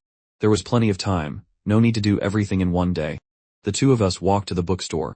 It was huge, with 3 floors. To me, Meng Yao was a person of contradictions. She loved both sports and books, and had since we were kids. She could spend a whole day in a bookstore, even forgetting I was there. I watched her, engrossed in a book by the window, and smiled helplessly before getting up to find a book for myself. This was the reading area, and it was very quiet. Just as I stood up, Meng Yao looked up from her book. She saw me walk towards the magazine section. The 2 girls at the next table nudged each other, and one of them got up and followed me. Meng Yao thought, he is handsome. Many girls at school used to like him. But he's clearly sitting with me, so how could these girls be so bold? Meng Yao wanted to sigh. If only she were a little braver, she wouldn't be in a position where she didn't even dare to confess. Feeling a little unhappy, she put her book down and followed the other girl. In the end, she was still too timid. When Meng Yao arrived, she saw me pacing by the bookshelf and didn't dare to approach. She raised an eyebrow and then walked over. I was looking up at a magazine on the top shelf, about to reach for it, when someone suddenly squeezed in front of me. Startled, I was about to step aside when a familiar scent hit me the same as my own. The body wash in our house was always bought in bulk by Aunt Zhao. I was a bit surprised and looked down to see Meng Yao pressed into me, as if she were leaning against my chest. Meng Yao is 168 and tall, and her head came just under my nose. A smile appeared in my eyes, and my tense body gradually relaxed. Well, isn't this nice? She came right into my arms. I lowered my voice and asked, what's this about? Feeling the body in front of me stiffen. Meng Yao had done it on purpose. She had calculated that when she squeezed in, their bodies would only seem to touch, but there would still be a gap. The premise was that I wouldn't suddenly lower my head and speak to her. Now, although we weren't directly touching, Meng Yao felt my breath on her ear, and the heat from my body seemed to travel across the short distance. Her body went rigid, her face grew hotter, and she instantly regretted her impulsive action. Why did I think it was a good idea to just squeeze in front of him? What does this look like? Flustered, she pointed at a book slightly above. Could you get that for me? My gaze swept over her reddened ears, the smile in my eyes barely contained. But I didn't expose her, and simply reached up to grab the magazine she pointed at. At that moment, Meng Yao was filled with regret. Why was I so impulsive? She took the magazine, intending to say a quick thank you and leave, no longer caring if the other girl had left. Thanks, but she forgot how close we were standing. As she turned, we were suddenly face to face. I had already been leaning down slightly, and when she looked up, the distance between us closed in an instant.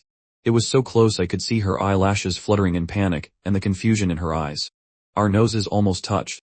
My throat moved as I couldn't help but swallow. Her lips were small and soft, looking so inviting. But that thought was too indecent, at least for now. With a hint of regret, I saw her choke on her words and took a step back. You're welcome. Then I watched as the little girl who had been brave enough to squeeze in front of me turned and ran away. At first, I didn't understand her strange behavior. Wasn't she reading a book? Why did she suddenly come over to ask me to get a magazine? It was only after she had been gone for a while that a girl holding a phone approached me. Then I understood. Sorry to bother you, the girl asked softly, her eyes shining. Was that girl just now your girlfriend? He smiled and didn't deny it. The girl seemed delighted and opened her phone. This is really embarrassing, but the scene and atmosphere just now were so beautiful, I couldn't help but take a few pictures. Do you want them? In the photo, my hand was gently placed behind her back, but with a slight gap, not touching her. We were looking at each other, the eyes held a smile, while hers were flustered. The sunset from outside shone on them, as beautiful as a magazine cover. I looked at the girl with some surprise. She shyly introduced herself. I study photography and have a small studio.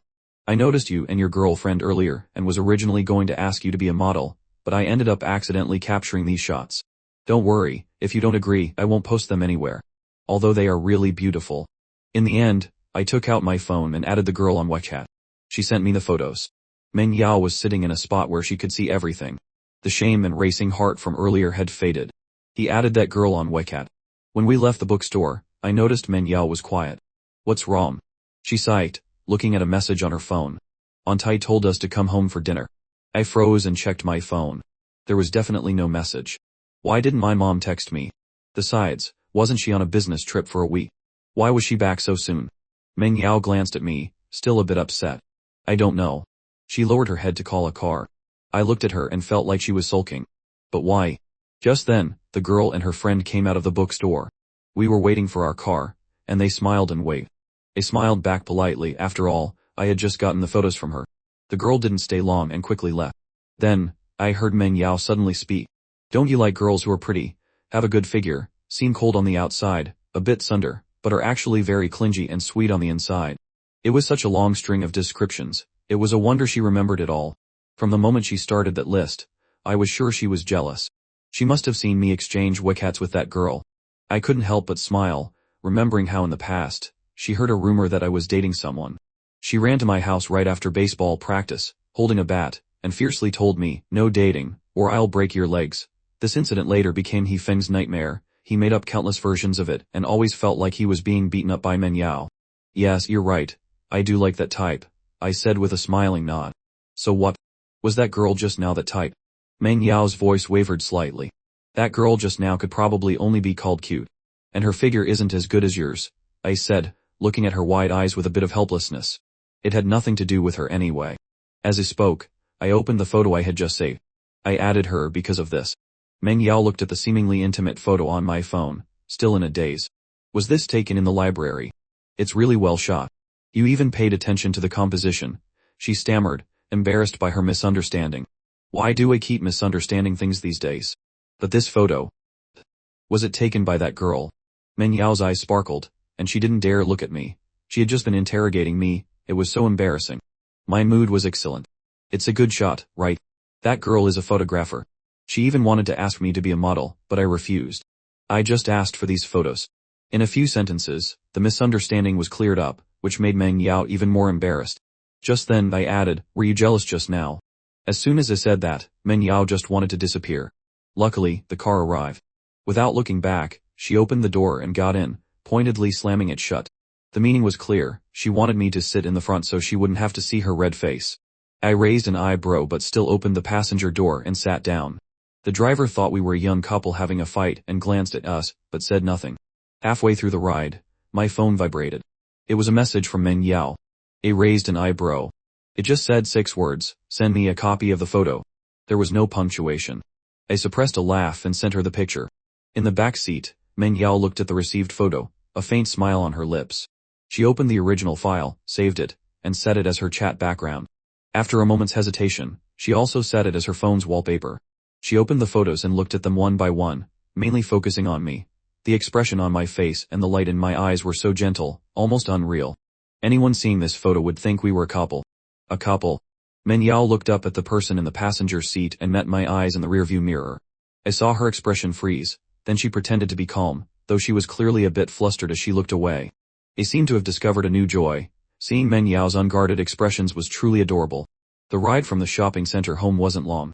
The two of us got out of the car and entered the apartment complex, where we ran into Aunt Zhao who was on her way out to buy something. Aunt Zhao's real name is Zhao Yang. My mother, a CEO, nearly left my father with nothing when they divorced. Of course, I had no sympathy for my father. He cheated, and with an online affair at that. The most disgusting part was that his son was already in the 9th grade. That's why I reacted so strongly when I saw Meng Yao interacting with my father. For the first 6 months, I lived in a daze, and my grades plummeted. Thinking back, during that time, Meng Yao would often travel halfway across the city to find me. At first, she used the excuse of walking the dog. Later, she didn't even need the dog. Whenever she had free time or a day off, she would come find me and drag me out. It was effective. I gradually pulled myself out of it. Meng Yao even considered transferring to my school, but it was too far from her home, so her family eventually disagreed. Now, I looked at my mother. Aunt Zhao happily walked over and hugged Meng Yao. You've grown so big. I reluctantly called out, Aunt Zhao. Only then did she let go of Meng Yao, glanced at me, and gave me a hug too. All right, young master, mother has seen you. Let's go. I heard your admission letters arrived, so I rushed back. It's my fault I couldn't see you off for the college entrance exams. At least I made it back this time. Aunt Zhao pulled us both home, her face beaming with joy. But why are you two together today? That's rare. Although Zhao Yang wasn't home much, she knew her difficult son would turn and walk away every time he saw Yao Yao. It was like that at home, let alone outside. So seeing them come home together today was truly a surprise. I was a little annoyed. Mom, you knew we were together but didn't text me. You only texted Yao Yao. The moment Yao Yao left my lips, Meng Yao's eyes couldn't help but dart towards me, meeting my bright smile. Zhao Ying also found it strange and looked at me. What did you just call her? Yao Yao. You should call her sister Yao. I asked and knew you two were together, otherwise I wouldn't have only texted her. Am I that kind of irresponsible mother? Right. With Aunt Zhao there, the ambiguous and awkward atmosphere between us was broken. Instead, the three of us had a rare, harmonious time together. In the past, all the discord was mainly caused by me. For dinner, Aunt Zhao cooked noodles. She has a special fondness for them. I noticed Meng Yao didn't eat much. Aunt Zhao seemed to remember something. Yao Yao, your mom called me last night. Did you two argue again? The smile on Meng Yao's face faded slightly. I'm sorry, Aunt Zhao, for troubling you. What trouble is that? You're such a good girl, you don't need looking after. In fact, you helped me look after this naughty boy of mine. Aunt Zhao glanced at me. Although this boy was good at his studies, his rebellious face seemed a bit long. My parents divorced when I was in the 8th grade. By now, everyone had moved on, except me. Over the years, every time Zhao Yang went on a business trip, she was very worried. Thankfully, Meng Yao was there to help look after me. Now, Aunt Zhao looked at the beautiful and well-behaved girl sitting next to her son and sighed. Zhao Yang always thought, if only she were my daughter. But what your parents say is for your own good. If you don't want to, you should talk to them properly. Don't just argue every time. Meng Yao bit her lip and softly replied, I know, Aunt Zhao. At this point, I couldn't help but speak up. Mom, why did Aunt Ruan argue with Yao Yao? Why is he calling her Yao Yao again? Meng Yao glanced at me, but I was focused on Aunt Zhao. Aunt Zhao rolled her eyes. Look at you. It's obvious you never care about what's going on at home. Your Uncle Li and Aunt Ruan want Yao Yao to study abroad. Everything is already prepared. I don't want to go, Meng Yao quietly interrupted Aunt Zhao. I want to stay in the country. Aunt Zhao looked at her, smiled, and patted her hand. All right, then stay in the country. You have Aunt Zhao here. Because of this topic, Meng Yao was clearly in low spirits. After dinner, she was about to help clean up but was stopped by Aunt Zhao. She went to her room first, while my mom pulled me into the kitchen to wash dishes. As we washed, she rambled on, asking about my recent situation.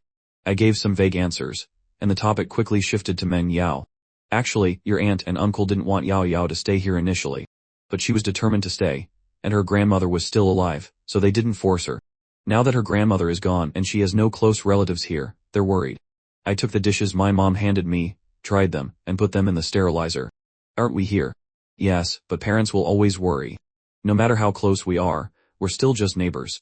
If only Yao Yao were my daughter, that would be great. Then we'd be one family, Aunt Zhao sighed. She really adored the girl who grew up before her eyes. I took a paper towel to dry my hands and said seriously, Mom, she doesn't necessarily have to be your daughter to be family. Aunt Zhao hummed in agreement. A daughter-in-law is also family, right? It took Aunt Zhao a moment to understand what I meant. Her eyes widened, and she immediately raised her hand to hit me. You brat, what are you saying? Yao Yao is your sister. I didn't dodge, letting her gentle taps land on me. I frowned at her. Mom, be realistic. Meng Yao isn't my biological sister. Her last name is Ruan. She's just temporarily staying with us. If I pursue her, then she'll truly be our family. Hearing that, my mom's hand hit even lighter. She glanced at me, probably wondering why she hadn't noticed this intention before. In the past, didn't I just turn and walk away every time I saw Yao Yao? Is this boy just shy? When did you start having this idea? My mom asked, glaring at me. I casually turned off the faucet. We didn't notice that Yao Yao's door had just opened. She had been feeling a bit dazed, probably thinking about why she hadn't helped with the dishes when Aunt Zhao had just returned. As soon as she opened the door, she heard my mom say, Yao Yao is your sister, followed by my reply. She felt a pang in her heart.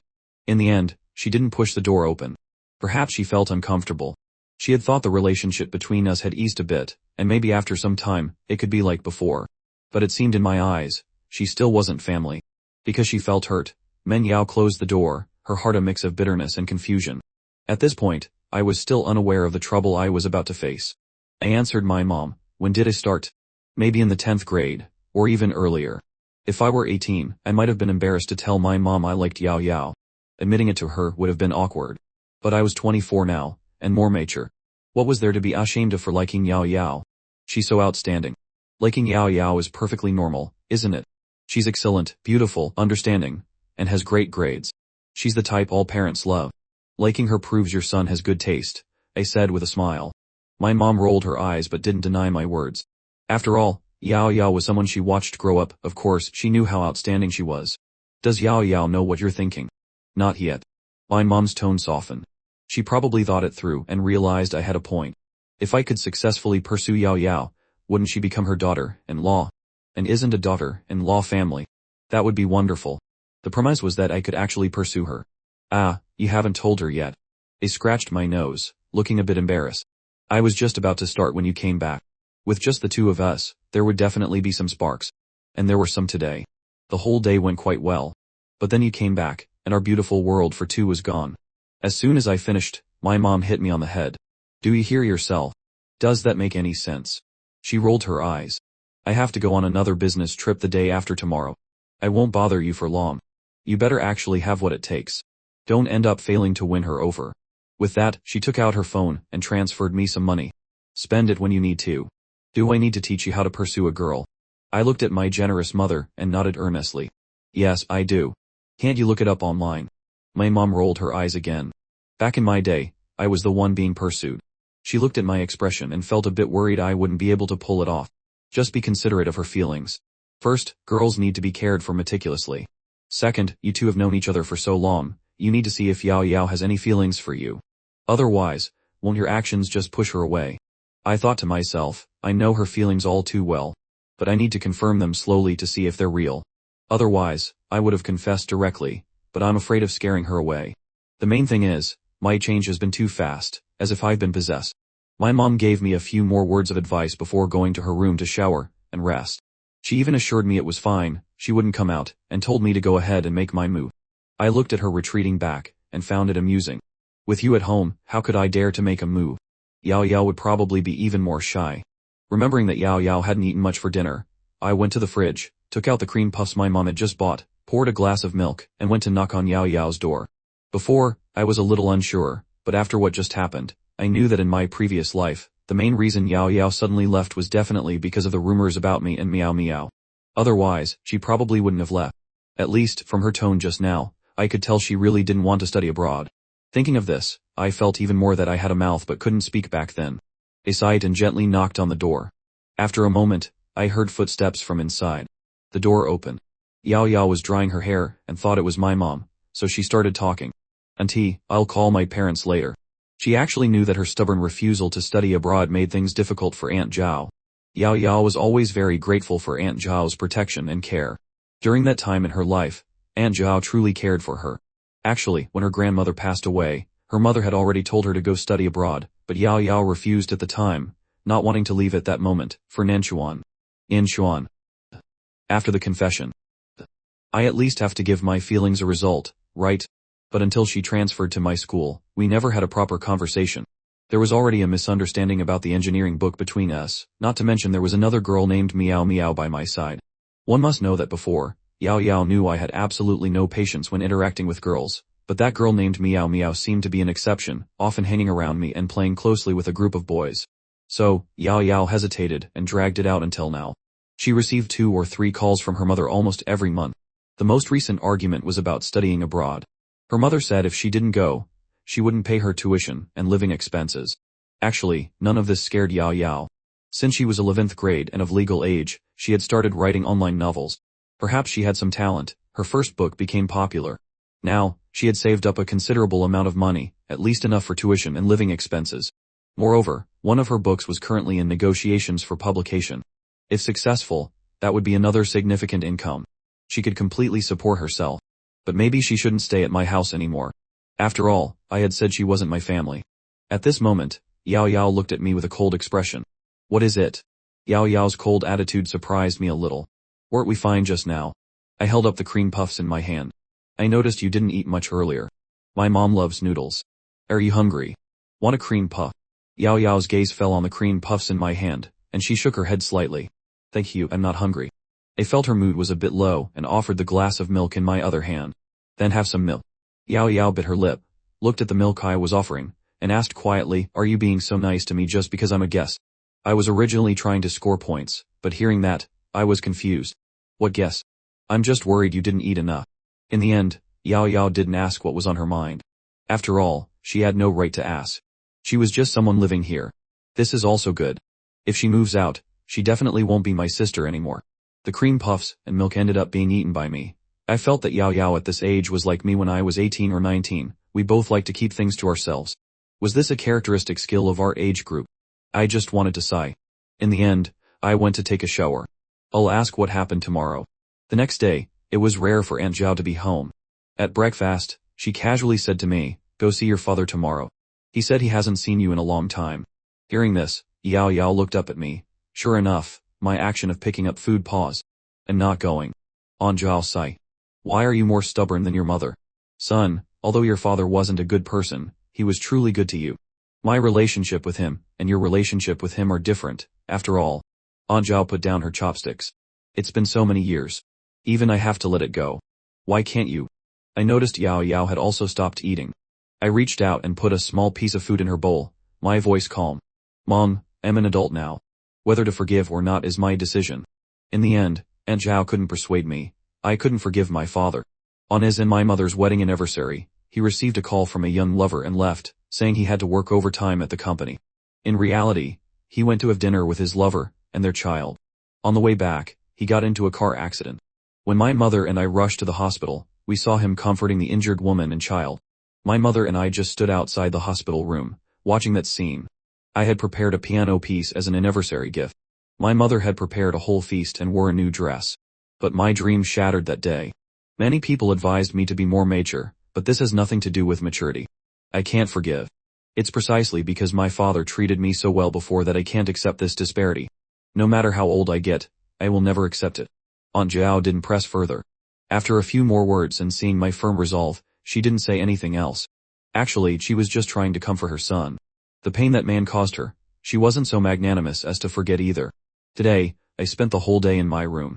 In my past life, I was a comic artist who often stayed up late, which led to my sudden death when I stood up. My major in college was also related to comics, animation design. Right after graduation, I gained some fame with a serialized short comic. But in this life, I plan to move the timeline forward a bit and start earning money earlier. I don't know how other people who are reborn can remember all the money, aching milestones so clearly. Maybe my vision is too narrow. Anyway, I don't remember much, but I'm still very good at drawing comics. The comic that made me famous was a story about a childhood sweethearts who grew up together, based on me and Yahello. The day I planned to confess, the comic also drew to the scene where the male protagonist confesses to the female protagonist. Unfortunately, in reality, I lost Yahello that day. Thinking back now, when I died suddenly the comic was still missing a perfect ending, a wedding. All of this seemed to be predestined. Both times, it was just a little short. So, this time, I started earlier. I don't want to be just a little short every time. This time, we will definitely have a perfect ending, both in the comic and between me and Yahello. In the evening, Aunt Zhao went out. She told us before she left. Near dusk, my phone rang. It was a call from my father. I hesitated for a second, then didn't answer, directly switching my phone to silent mode. Sure enough, about 10 minutes later, Yahello knocked on my door. I put down my pen, turned around, and opened the door. Yahello stood outside and glanced at me. Have you eaten? I saw there wasn't much food left in the house, so I just cooked. I followed her out. At home, she wore loungewear, her hair tied up, revealing a slender, white neck. From behind, she looked like a small swan with its head held high. I washed my hands and sat down opposite Manhwa. She spoke first. Uncle Nan came by just now and brought you some things. I opened the door. I told him you probably wouldn't want to accept them, but he said Aunt Zhao told him to bring them up. Contrary to her expectations, I didn't show a cold expression, just grunted in acknowledgement, my emotions quite calm. She had initially thought I would get angry like before. If you don't want to answer the phone in the future, then don't, I said. But after saying that, I felt it wasn't right. To Manhwa, my father was also an elder. Although my parents were divorced, the close relationship between our two families and the Ruan family wasn't affected. He sighed. It's okay. I'll answer his calls from now on. Manhwa seemed to not understand me anymore. Yesterday, she thought the relationship between us had eased, but last night I said she wasn't family. Today, saying this was also like thinking for her. She couldn't guess my intentions, so she decided not to guess anymore. Yanxuan, do you still hate me? She asked suddenly. I was a little surprised and looked up at her. I don't hate you. I paused for a moment. Before, when you met my dad, I know I misunderstood. I'm sorry. I should apologize to you for that. It wasn't until I met her again in my previous life that I knew it was a misunderstanding. I truly owed her an apology. Manhwa didn't expect me to suddenly apologize. She was stunned for a moment before recovering. Yanxuan, I don't quite understand you anymore. Her eyes were filled with doubt as she looked straight at me. Do you really not hate me? I thought it was time to explain things clearly. I have never hated you. My actions of avoiding you before might have made you misunderstand. My voice was very calm, which also calmed Manhwa's slightly agitated mood. Her beautiful eyes looked straight at me, her small pink lips lightly bitten. Let me be direct. You know my personality, I'm not good at beating around the bush, Manhwa said decisively. We grew up together since we were little. I thought I understood you very well, but ever since your aunt and uncle divorced, everything feels like it has changed. I feel like I don't understand you anymore. Her eyes dimmed a little. I don't know what you're thinking. I don't understand why just a week of not seeing each other has made us so distant. You have many friends. Before, when I saw your uncle looking for me, you didn't want to listen to my explanation. Manhwa looked at me. Before, I didn't know the main reason for your aunt and uncle's divorce, but I knew you definitely wished them well. They were both very good to you before, so I advised you. After I knew the reason, I also felt I was being nosy. I wanted to apologize, but you wouldn't listen. Our relationship entered a frozen state. She gave a self-deprecating smile. For over a year, I haven't understood you. Just like your changes these past few days, sometimes hot, sometimes cold. I don't understand, and I don't want to guess anymore. We are just neighbors, friends who were once close. If you really feel that we can't talk properly, then so be it. I won't bother you anymore. With that, she lowered her eyes, her long eyelashes hiding all the emotions within. I couldn't get a word in at all. She said such a long speech, and I couldn't interject a single sentence. Seeing that she had finally stopped, I quickly spoke up. No, it's not like that. Let me explain. I never hated you. Before, you can just treat it as me being rebellious. Anyway, I have never hated you. I said it very seriously. Before, when my dad looked for you, my mentality was really immature. At that time, the first feeling was betrayal. My face showed clear helplessness. Let's just say it was immature. In my heart, anyone could betray me, except you. Because you are different. After I said that, Manhwa looked up in surprise, meeting my eyes. At that moment, with my serious gaze, he truly felt that even if the whole world didn't understand him, I would definitely stand by his side. Hasn't it always been like this for more than 10 years? Back then, he was truly rebellious. He couldn't forgive his father's betrayal and couldn't understand why his mother, after her breakdown, quickly regained her composure and divorced his father. She didn't even argue or listen to explanations. In her eyes, it seemed the only thing left was getting more money from his father. Of course, now he can understand. After all, with Auntie's personality, if a relationship has been tainted, she definitely wouldn't want it anymore. But at that time, he didn't understand. That's why he was so angry when he saw Manhwa interacting with his father. But after the anger and grief, he also realized his feelings for Manhwa were different. This possessiveness went beyond that of childhood sweethearts or best friends. He was worried. This was the first time he had liked someone, and it was someone he grew up with. It was a bit confusing, and he didn't know what to do. Moreover, having just gone through his parents' divorce, he didn't dare to think too deeply about what this feeling was. He chose to keep his distance from Manhwa, which ultimately created the current awkward situation. All the reasons stemmed from the incomprehensible psychology of a 17 or 18-year-old boy. I know our relationship is quite awkward, and maybe it makes you uncomfortable too, I said, looking at Manhwa seriously. I thought we just needed a chance to talk properly. Isn't this it? Anyway, I've never hated you. I couldn't hate you. I liked you. But I don't dare to say it now. Manhwa gripped her chopsticks so tightly that her fingertips turned white. Finally she put them down and asked softly, last night, you told Auntie that I'm not part of your family. I heard you. Do you want me to move out? Hearing her first sentence, I was a little embarrassed. She had heard the little thoughts I didn't dare to voice. But her next sentence was like a bucket of cold water poured over my head. That's not it. I also put down my chopsticks. Were you eavesdropping? Why did you only hear half of it? And the most critical half at that. Who wants you to move out? Did she not hear a single word of what was practically my confession after that? Manhwa heard the urgency and helplessness in my voice. She widened her innocent eyes and said, I just overheard it by accident. It would be rude to keep listening. Alright, she had a point. I didn't know what to say. That's not what I meant. I meant to tell my mom that you're not family right now. If we changed our relationship, she could talk to Uncle Nguyen to let you continue staying here. Although, in our hearts, you'll always be family. I emphasized the last sentence, my voice getting louder. Manhwa, who had been feeling uncomfortable, immediately cheered up upon hearing this. A smile returned to the corners of her lips as she mumbled, so you do have some conscience. I've been cooking for you for so long, and you say I'm not family. That really hurt. Her tone was much like it used to be. We never had any major conflicts, just small misunderstandings due to awkwardness. Now that things were cleared up, and Manhwa had accepted the reasons for my rebellion and troublemaking, her mood naturally relaxed. She took a sip of soup and suddenly remembered something. What did you mean by changing our relationship? I was also drinking soup, and hearing this question, I felt I could give her a little hint. It's the kind of relationship where it's perfectly natural for you to live at my house. What kind do you think that is? I put down my soup bowl and added, we really don't have any blood relationship. Was that hint and guidance clear enough? Manhwa seemed to ponder this. Actually, I'm an adult now. My parents don't have the right to decide where I live anymore. And the relationship you're talking about, she glanced at me and said reluctantly, how about I acknowledge Auntie as my godmother? That way, it won't be so complicated when you pursue me. Oh my god, do you really want to be my older sister? I was exasperated. Manhwa was not pleased. What do you mean want to be? I am older than you. Yeah, older by 5 minutes. You're the oldest, you're the biggest. After I said that, we looked at each other and burst out laughing. In that moment, the wall between us seemed to crumble. The people on either side of the wall no longer had to carefully guess what the other was thinking. For the first time since I was born, I felt a sense of relief. I also realized once again that as long as I spoke up, Manhwa would believe me. It didn't matter if the reason wasn't great, she would still believe it. This made me happy and reassured.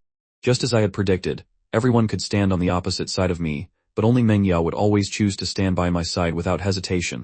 After confirming with me that I didn't want her to move out, Manhwa went back to her room, relieved. I really couldn't understand how she came up with that idea. It seemed so absurd. But clearly, Meng Yao was in a good mood.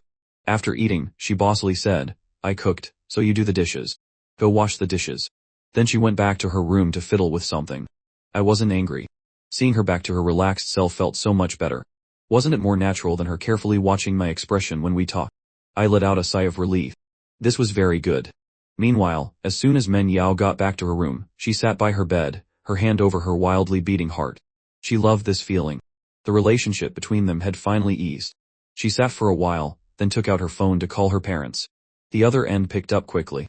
A gentle female voice came through. "Yao Yao, have you thought it through? When are you coming over? I'll book your plane ticket." "Mom, I'm still not going to study abroad." Meng Yao's voice was very soft.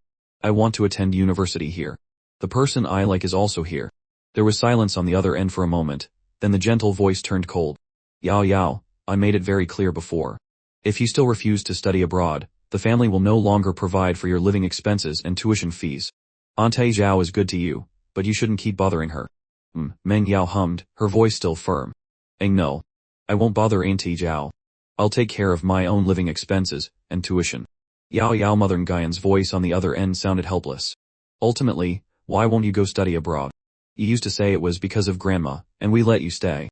Now you have no close relatives in the country, so why do you still? Mom, I have someone I like here," Meng Yao said, feeling only relief. A radiant smile appeared on her face. Mother Nguyen's voice immediately rose. "What? You have someone you like? Since when? Who is it? You're not refusing to study abroad because you're in a puppy love phase, are you?" "No, Mom. I haven't even successfully pursued him yet." That evening, Auntie Zhao knocked on my door. As soon as I opened it, she pushed me inside and turned to close the door. I reflexively glanced at the drawing board on my desk. "Mom, you're a grown boy now." Fortunately, Auntie Zhao didn't have time to look at my desk. She pulled over a chair and gave me a push. Only after I sat on the edge of the bed did she speak. "Son, do you know that Yao Yao has someone she likes?" I hummed in acknowledgement, looking at a very flustered Auntie Zhao. Auntie Zhao didn't wait for my answer. "I just said you were going to pursue her to be my daughter-in-law, and in one evening I find out Yao Yao has someone she likes." Auntie Zhao sighed. "If Yao Yao really has someone she likes, doesn't that mean my son has no chance?" She had just accepted the idea that the little girl she'd watched grow up like a daughter could become her daughter-in-law. Before she could even be happy about it, her best friend called today to ask if she had seen Yao Yao with any boys recently. How would Zhao Ying know? She was only home a few days a month, so she could only come and ask this unlucky son of hers. Auntie Zhao sighed. Her son had failed before he even started. How pitiful. After hearing the story, my initial worry disappeared. I relaxed, leaned back, and looked at my slightly anxious mother. "Don't you think that person could be me?" Auntie Zhao rolled her eyes. "Although I gave birth to you and you're quite handsome, with your past personality, what's there to like about you? Your face as cold as a debt collector. Your impoliteness. Or the fact that you never bother to look people in the eye. That's my real mother for you." I was so angry I could cry. Why can't it be me? We grew up together, childhood sweethearts. I am not that bad, am I? Seeing my serious rebuttal, Auntie Zhao looked at me seriously too. "Son, are you serious? Actually, I think if Yao Yao really has someone she likes, you should probably give up on that idea. Otherwise, it will be very awkward for you two later." Auntie Zhao was, after all, an adult. She felt it would be a pity if the years of affection between the two children became strained. Although it seemed a bit strained before. "Yao Yao is still living in our house. If you're not careful," she paused and looked at me. "If she moves out, I don't think you'd be at ease, right? Son, look at this situation.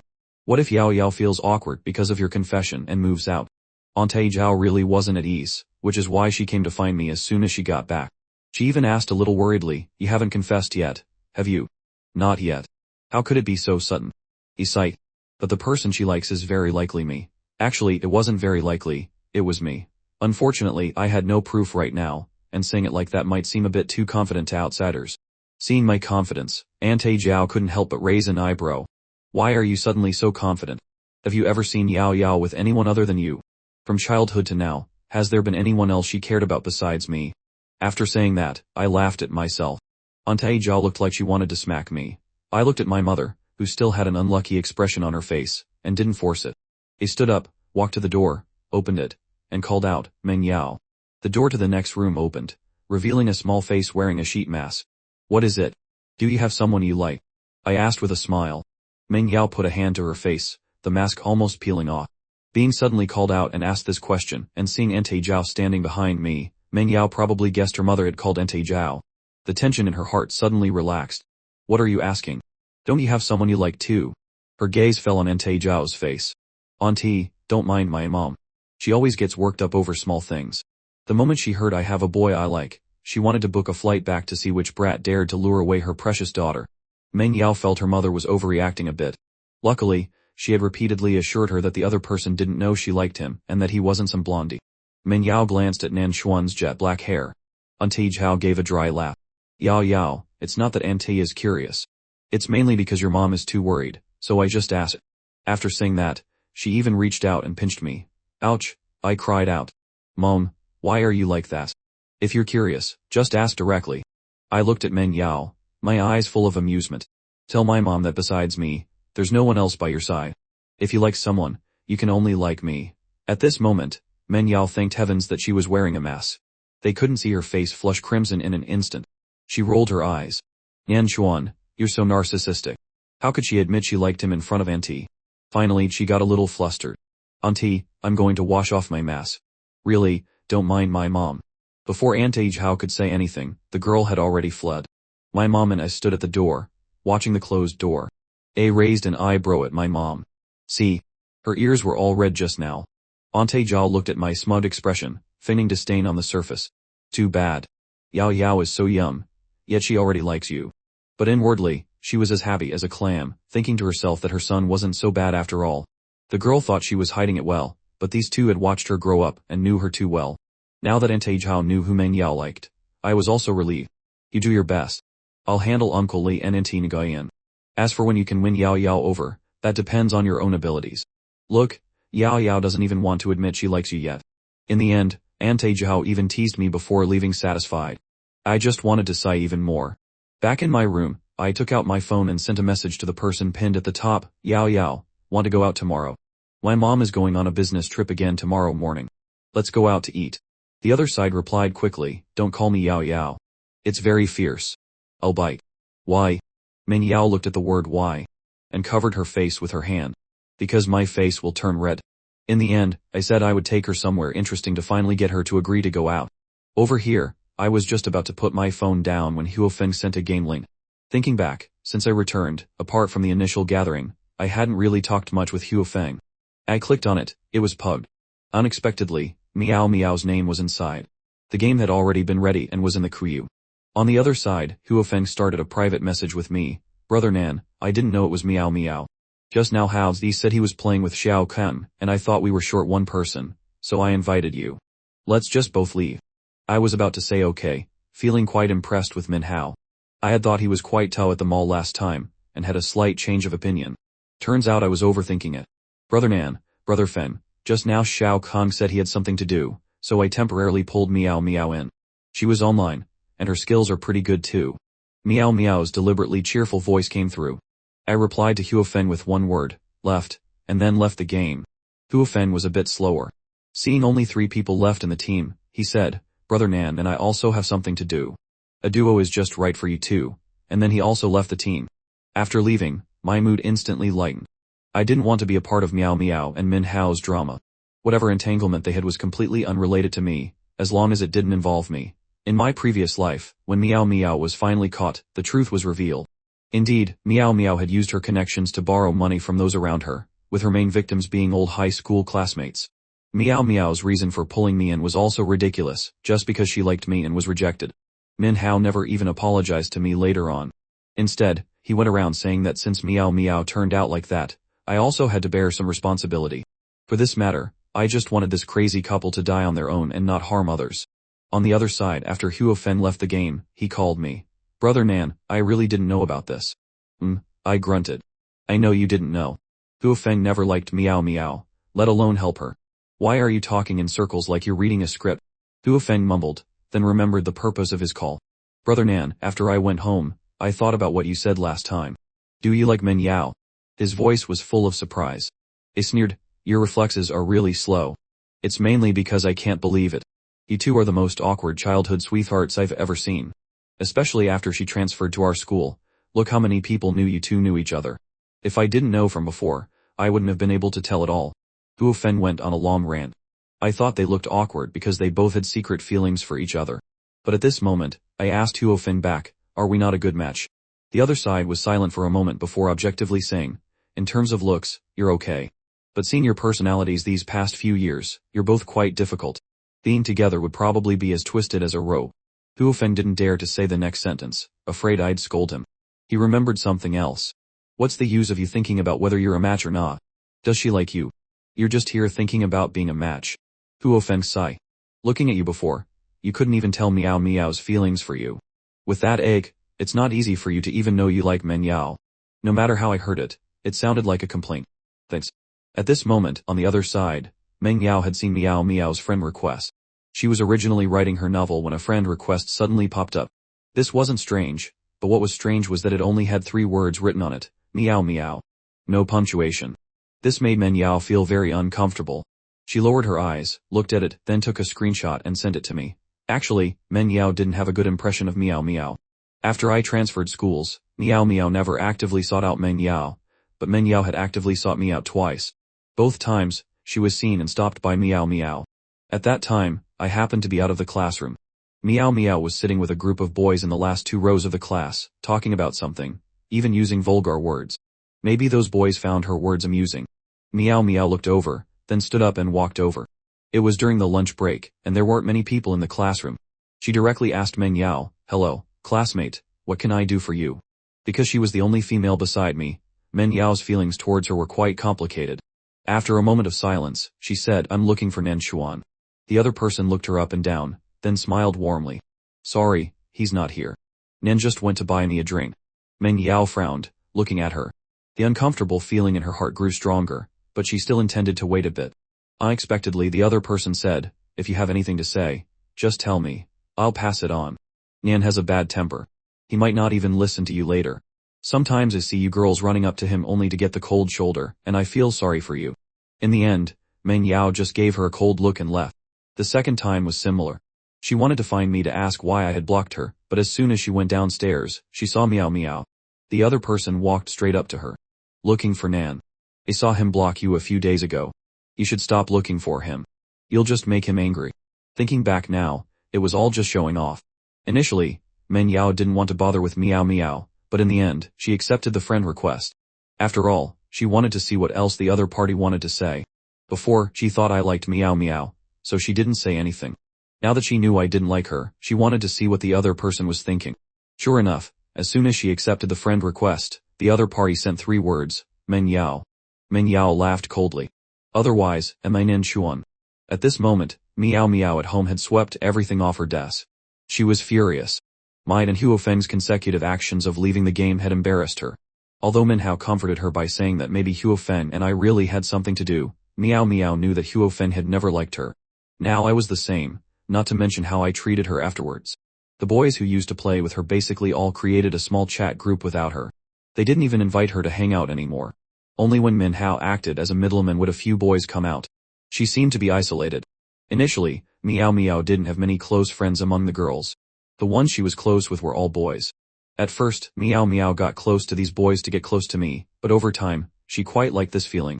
In a group of boys, she was the only girl and always had many privileges. She also knew that the other girls didn't like her because they were too jealous. After all, being doted on by a group of boys was really hard to accept, this psychological gap. So, after reluctantly playing a game with Manhwa, she said she was going to take a shower and went offline. Then she added Meng Yao as a friend. At this moment, looking at Meng Yao's reply, Meng Yao's beautiful face appeared in front of her eyes. Miao Miao gritted her teeth and sent another sentence, are you with Nan Xuan right now? Then she told Meng Yao not to pay attention to me. Meng Yao looked at these words with a bit of amusement and helplessness. She directly replied with 2 words, who are you? Don't think of yourself as such an important character. Just then, there was a knock on the door. Meng Yao opened it to see me standing outside with my phone. I was just on the phone with Huo Feng. Did Miao Miao find you? Meng Yao didn't think much of it, and handed the phone to me. You talk to her. As she spoke, she turned and went back into her room, leaving the door open. I hesitated for a second, then resolutely walked in. Girls' rooms seemed to all have a sweet scent. He smelled the scent of oranges. Meng Yao picked up her laptop and got on the bed, pointing to the chair next to the desk. Sit. Meng Yao's room had the same layout as mine, but with more small objects. For example, the bread-shaped pillow on the bed, the doll I won from the arcade, and the 3 photo frames on the desk.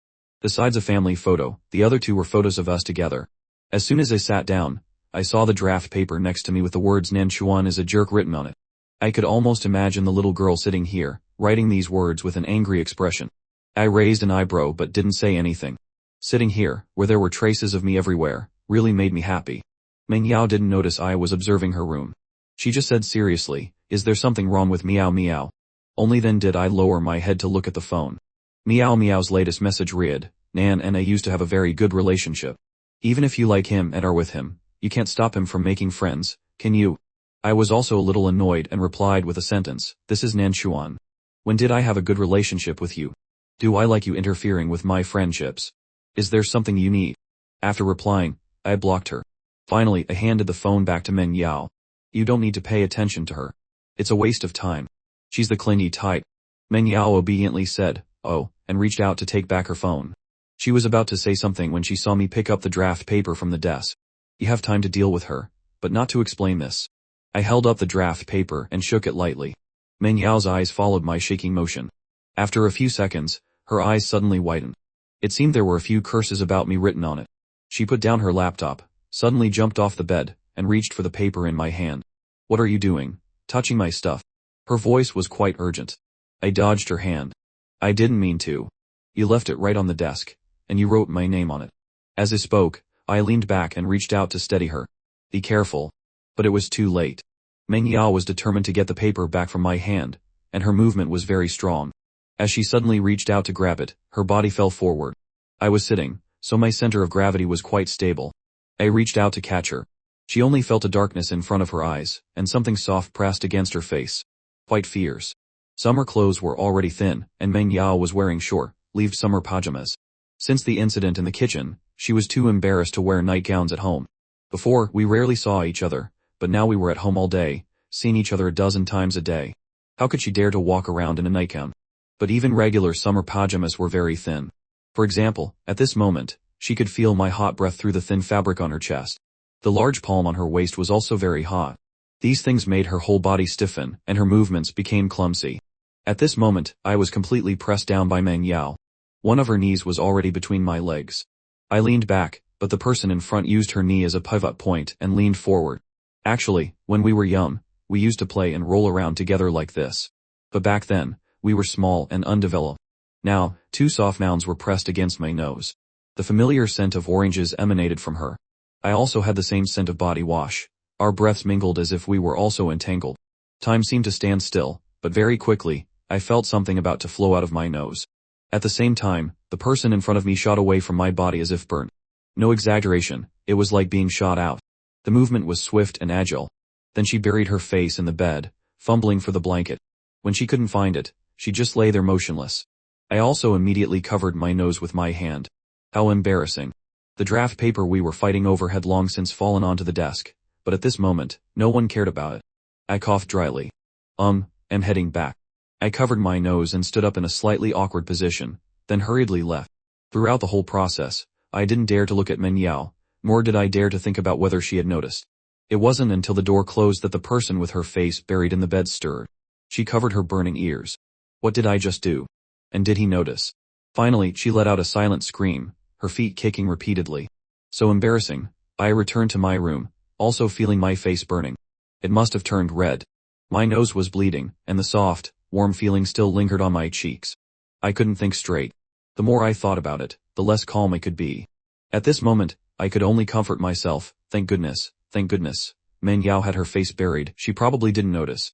Finally, I sat there with vacant eyes for a while, waiting for my nose to stop bleeding, then quietly went to take a shower.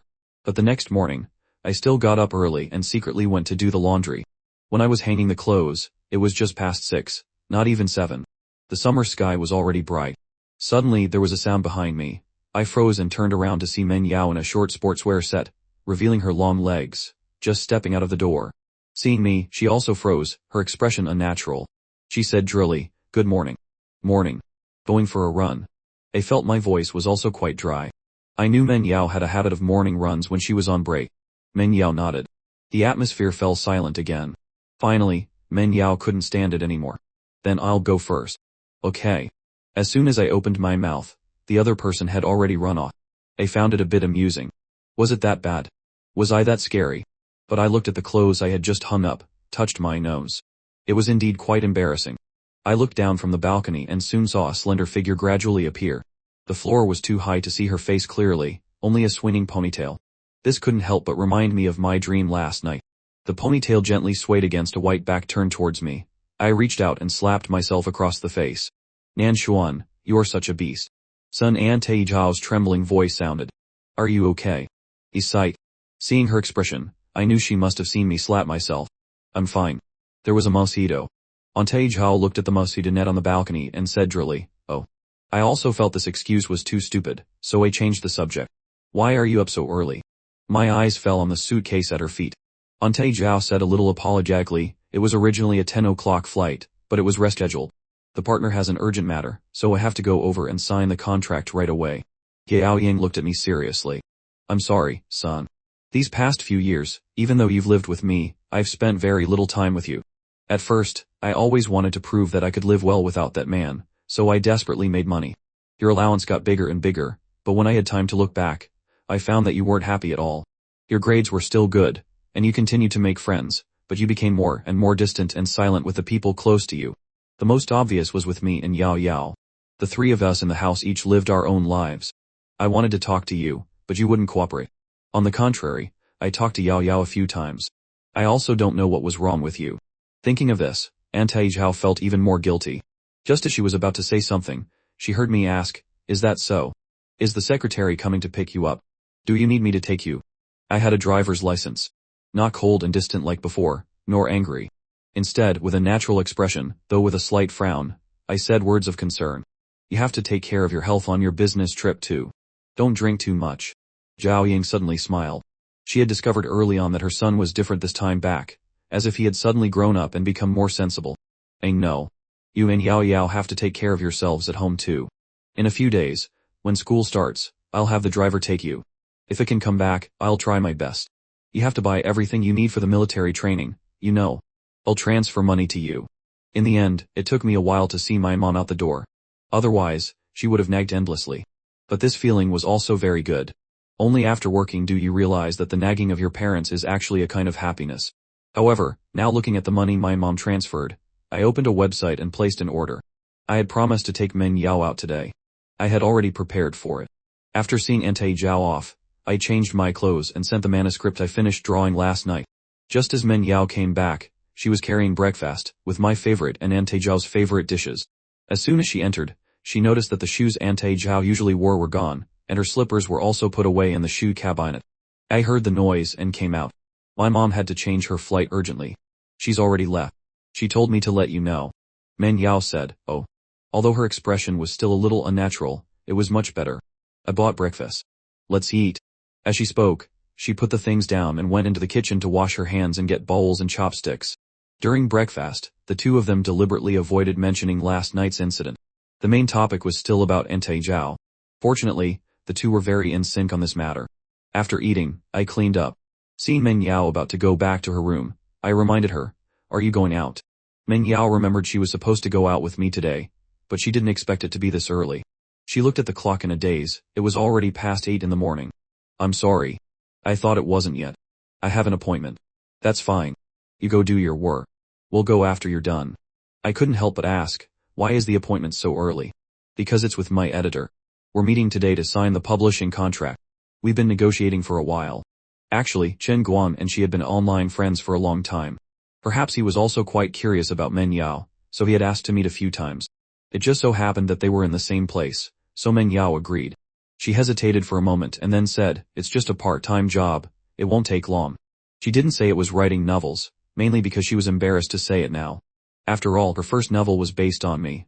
The embarrassing feeling of an acquaintance reading a novel she wrote, and Yao didn't dare to think about it, let alone me. She couldn't stand it, so she spoke a bit vaguely. I was still a little worried. A part-time job.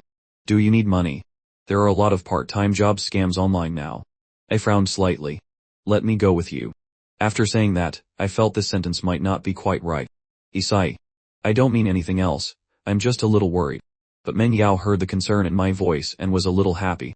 She smiled and said, it's okay. It's someone I know, not a job I found online. A small lie. Actually, I was still a little uneasy, but seeing her like this, I didn't say anything more. I just said, okay then. Call me when you're done. I'll come pick you up. Initially, Manhwa was going to say no need, that she wasn't that kind of delicate girl, but thinking of something, she nodded. Okay, I'll contact you when I'm done. I'm at the Tungsten Cafe near Gomao. You know the address. Only then was a little more at ease. Finally, Manhwa took a shower and went out. I was originally planning to go wait nearby myself in a while, but I was still uneasy. Then I saw my father calling again. Actually, I knew why he was contacting me so frequently now. In my previous life, at this time, he also contacted me frequently because Kajianwo had chronic kidney failure and needed a kidney transplant. He couldn't bear to let his good younger brother do it, so he came to me. In my previous life, I didn't answer his calls at all, so he had no choice but to have his good younger brother go for a test. The result was that the child was not his at all, nor was he my brother. That mistress had let him raise someone else's child for more than 10 years. Old Kai almost died of anger. Fortunately, there was a turning point later, a death due to misdiagnosis. Old Kai finally divorced the mistress and even sued for compensation. After all, he had helped someone raise a child for so many years. In the end, he even had the audacity to seek reconciliation with Ante Zhao. I can only say that in my previous life or this life, I am very disgusted with this man called father. At this moment, looking at his call, I chose to answer. I wanted to see how shameless he could be. Perhaps not expecting me to answer, the other side was silent for a moment. It was me who impatiently said, if there's nothing, I'm hanging up. Nan Xuan, Kjianguo hurriedly called out. Dad was just too happy, so I didn't react in time. I directly cut off his long speech. Thinking about it, Ante Zhao was really pitiful. Kjianguo was actually a son-in-law who married into the family. The initial money was all given by my maternal grandparents.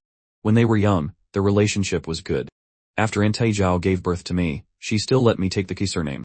She didn't mind that he had no money and suffered with him to start a business, have children, and manage the family. In the end, Kjianguo blamed his affair on feeling suffocated and having no dignity at home. In short, I concluded that even love-crazed zombies wouldn't eat Ante Zhao's brain. She was a prime example. The other side was still talking about how much he missed me, how happy he was to know I got into university, and how many gifts he had prepared. Finally, he carefully asked, Nan Xuan, can you meet Dad once? No matter what happened between your mother and me, Dad has always loved you. These past years, Dad has really cared for you. Cared for me so much that you want your good son to donate a kidney. He sneered. I met Uncle One a few days ago and heard that you're sick. On the other side, Kjianguo was indeed silent for a moment before saying, you know, Dad wants you to donate a kidney. Don't you have another son? He said sarcastically. So you feel too bad for him and came to me. What do you think Mom would think if she knew? Nan Xuan, that's not what I meant. It's your brother, his health is not good. You've been healthy since you were young, Dad, also be careful of your. He seemed flustered, not expecting me to know everything. I just miss you. No need. Then I'm relieved, I said with a smile. Oh, a few days ago when I was talking to Uncle Wine, I also heard him say, why does your good son not look like you? He doesn't look like your biological son. Simple and direct. It indeed made Kjianguo on the other side furious. What are you saying? That's your brother, Nan Xuan, what are you implying? Didn't you say you wanted to talk? I'm just making small talk. What am I implying? Hearing his anger made me feel happy. Oh, do you want to get a test done? After all, Uncle Wang said so, right? What nonsense are you talking about?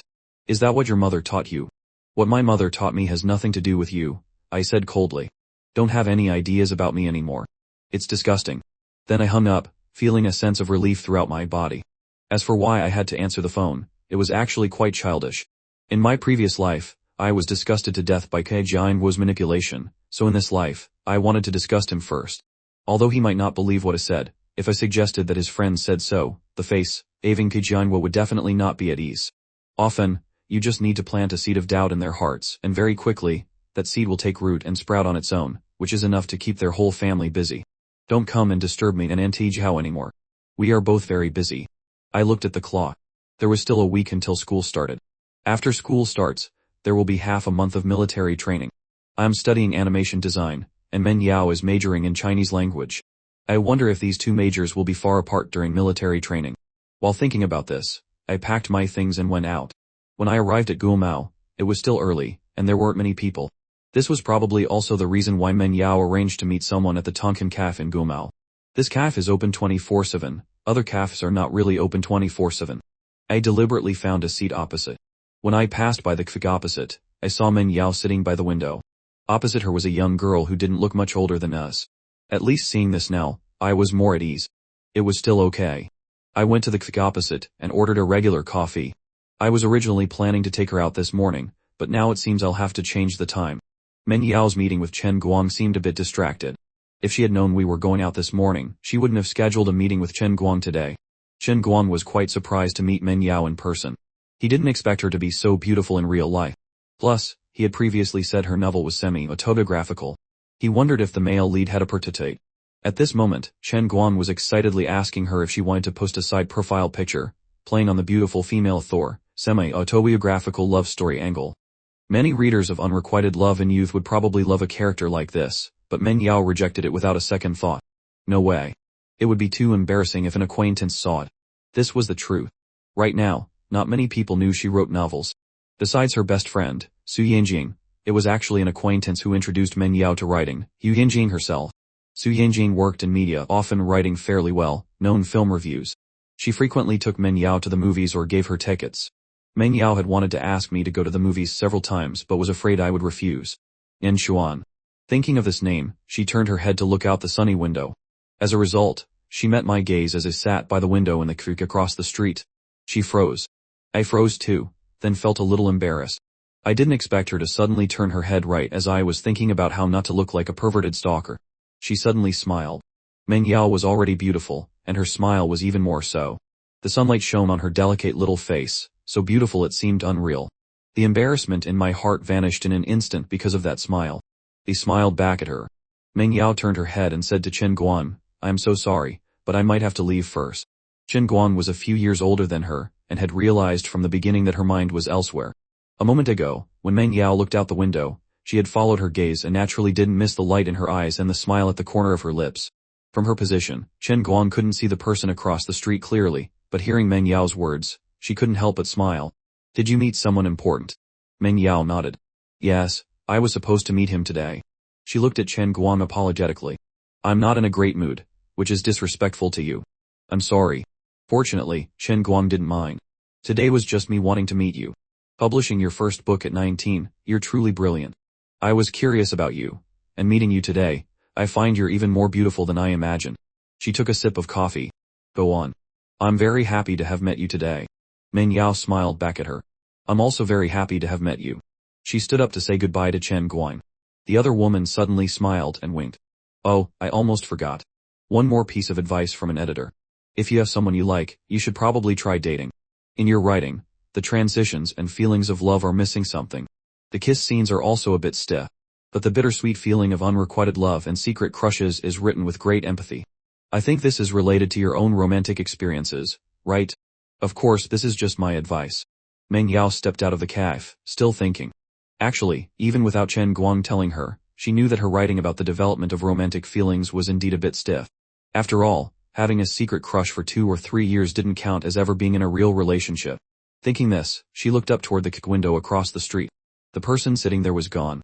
Men Yao froze, then heard a familiar voice behind her ask, "Are you looking for me?" Men Yao felt a sense of relief in her heart. He was still here. He didn't leave me behind this time. I watched her turn around, her eyes lighting up again. "Why did you come over?" Actually, the moment I saw Men Yao stand up, I had gone outside to wait. I was standing in a fairly obvious spot, but it seemed she was lost in thought, so her mind was elsewhere. I watched her look around a few times, her gaze growing dim, and I couldn't help but speak up. The next second, I saw her once dim eyes light up again. At that moment, I walked to Men Yao's side and smiled sheepishly. "Actually, I was worried about you. If you don't want to talk, I won't force you. I just wanted to come and confirm that you were still here." I had thought of many excuses just now, but I felt it was better to just be honest. In my past life, it was because I never spoke my mind that misunderstandings piled up. I didn't want to repeat that, so in this life, I decided to suppress my shyness and be direct. Sure enough, after I finished speaking, Men Yao looked surprised, then blinked. "Thanks you." She didn't say I was worrying for nothing. She cherished all the care that people showed her. Men Yao turned to look at the cafe window and, as expected, Chen Guang was also looking at them. Just after hearing Chen Guang's advice, Men Yao had nodded. "I'll give it a try. The person I like just came to pick me up. If I get the chance, I'll confess to him." Chen Guang didn't know if the person could see her from so far away, but she still mouthed the words, "Go for it," The two sat close together in the back seat. Seeing the message, Men Yao couldn't help but glance at the person beside her. Actually, it wasn't just Chen Guan who had this feeling. Men Yao had been feeling something similar recently. She had felt my gaze. I suddenly turned to look at her. What's wrong? Nothing. Where are we going? She asked with a smile. I hummed in response. To a place you'll like. The place wasn't very close to the central business district. The car ride took over an hour, mostly heading toward the suburbs. Finally, the car stopped in front of a thatched roof house. If I hadn't said we had arrived, Men Yao wouldn't have dared to get out. I stood beside her and explained with a smile, actually, it has more atmosphere coming here on a snowy day. I pointed to the door of the cottage-like building. This is a tea house. I'm sure you'll like it.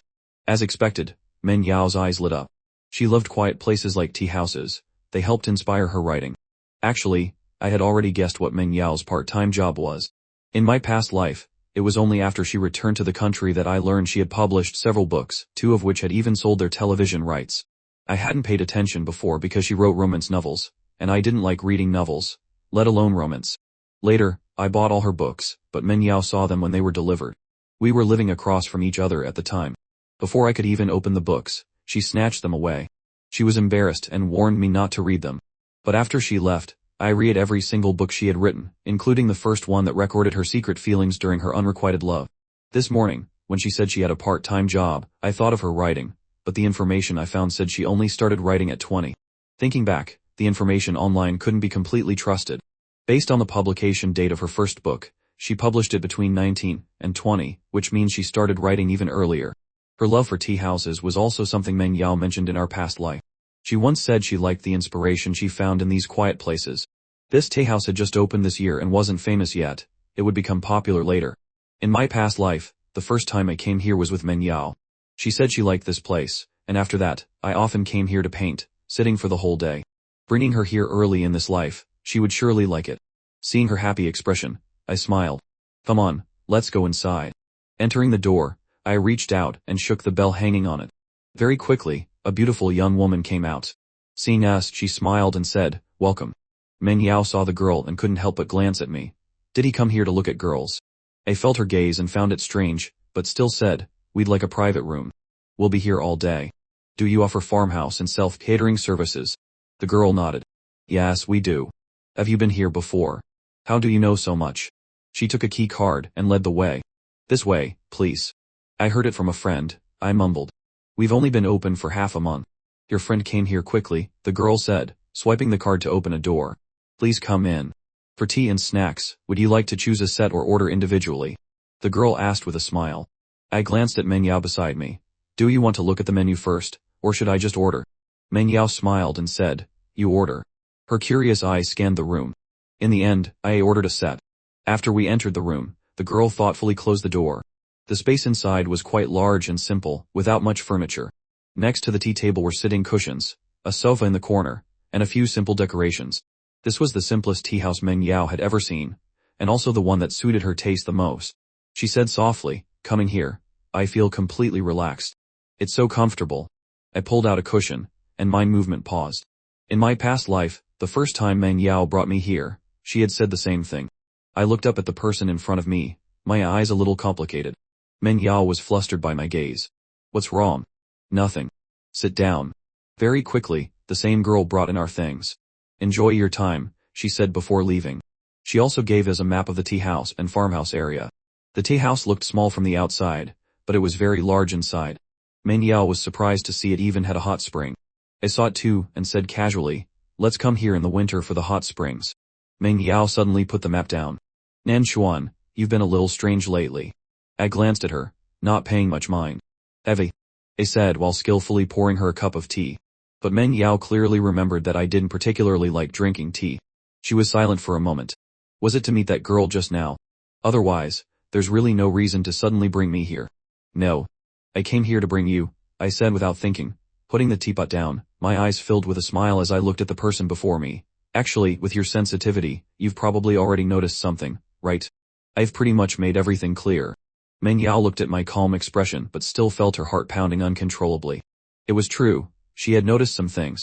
Over the past few days, I had said many half-joking, half-serious things. In front of Auntie Jiao, I asked if she liked me. I explained my relationship with Meow Meow.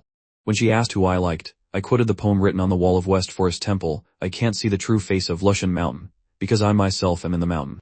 Everything seemed to have been said, yet it was as if nothing had been said. Nan Chuan, do you like me? Some things had to be said all at once.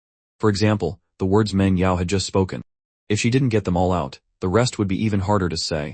After she spoke, the room fell silent. I looked at her, my eyes filled with a smile. In Meng Yao's eyes, there were complex emotions, but she didn't avoid my gaze, choosing to look directly into my eyes. He sighed. I was a little unprepared. For the past few days, I had been constantly dropping hints, also giving Meng Yao time to adapt to my changes. I was always wondering if I was being too hasty. But I didn't expect that the reasons it came up with were really just because I lacked courage. I was far less brave than Meng Yao. The main reason for this cowardice was that we currently lacked the time spent together and the mutual understanding we had when Meng Yao returned in our past life. Now, at 18 and 19, we had been at odds for all the years before. My immaturity and foolishness had repeatedly hurt the person I love. I was afraid my confession would be rejected. So even though my heart yearned for it, I kept finding excuses after coming back. Now faced with Meng Yao's question, Nan Chuan, do you like me? All those excuses no longer stood. I like you, I heard myself say. I like you a lot. Eve liked you since our past life. Hearing my words, the girl whose eyes were filled with anxiety suddenly let out a soft sigh of relief. Her eyes brightened, and at this moment, they only held the tiny reflection of me. I thought it was my imagination. After all, just a few days ago, our relationship wasn't good at all. Meng Yao said softly, her voice carrying a trace of sadness but also hidden joy, is your affection real? Or is it like in some stories, a bet with someone else? After saying it, she didn't understand why she had asked. I replied, after all, I had participated in the debate competition for 3 years, so my thinking was very clear whether it's a plot from a script or not, let's just treat it as real for now. Nan Chuan, let's date. After saying that, she tilted her head slightly to look at me, her eyes shining. Meng Yao didn't deny that she was a hopeless romantic. When you like someone, you see them as good in every way. Even though I hadn't treated her well in the years before, Su Yinjin didn't understand why Meng Yao liked me. Because I was handsome. But there were plenty of handsome guys. Meng Yao had laughed and told her, you see how healthy Nan Chuan looks now, right? But he was a premature baby. So he, who was supposed to be a month or 2 younger than me, is only 5 minutes apart. He was very weak as a child, so my parents always told me to be good to him. He was also very dependent on me, always following me and calling me sister. We were together since we were little, went to the same kindergarten. Kids in kindergarten are quite mischievous. Back then, Nan Chuan didn't look weak anymore, but he was still thinner and smaller than the other boys his age. However, a skinny and timid boy like him dared to rush forward and fight when someone pulled my hair. I was raised with protection from a young age. In that fight, his face was all swollen, but he didn't cry. He said, Sister Yao, I will protect you too. From then on, he tried to eat more and even said he wanted to learn how to protect Sister Yao like a princess. And he did. By elementary school, he looked no different from the other kids. He learned Sanda and Taekwondo. He would beat up any boy who pulled my skirt until they cried. Because I was pretty, I was liked by many people since I was young. Kids often use the wrong methods to get my attention. Every time, Nan Chuan would protect me, even though I didn't really need it. I could protect myself. We went to different schools until middle school, but he still picked me up every day after school, afraid that some bad guys would bother me.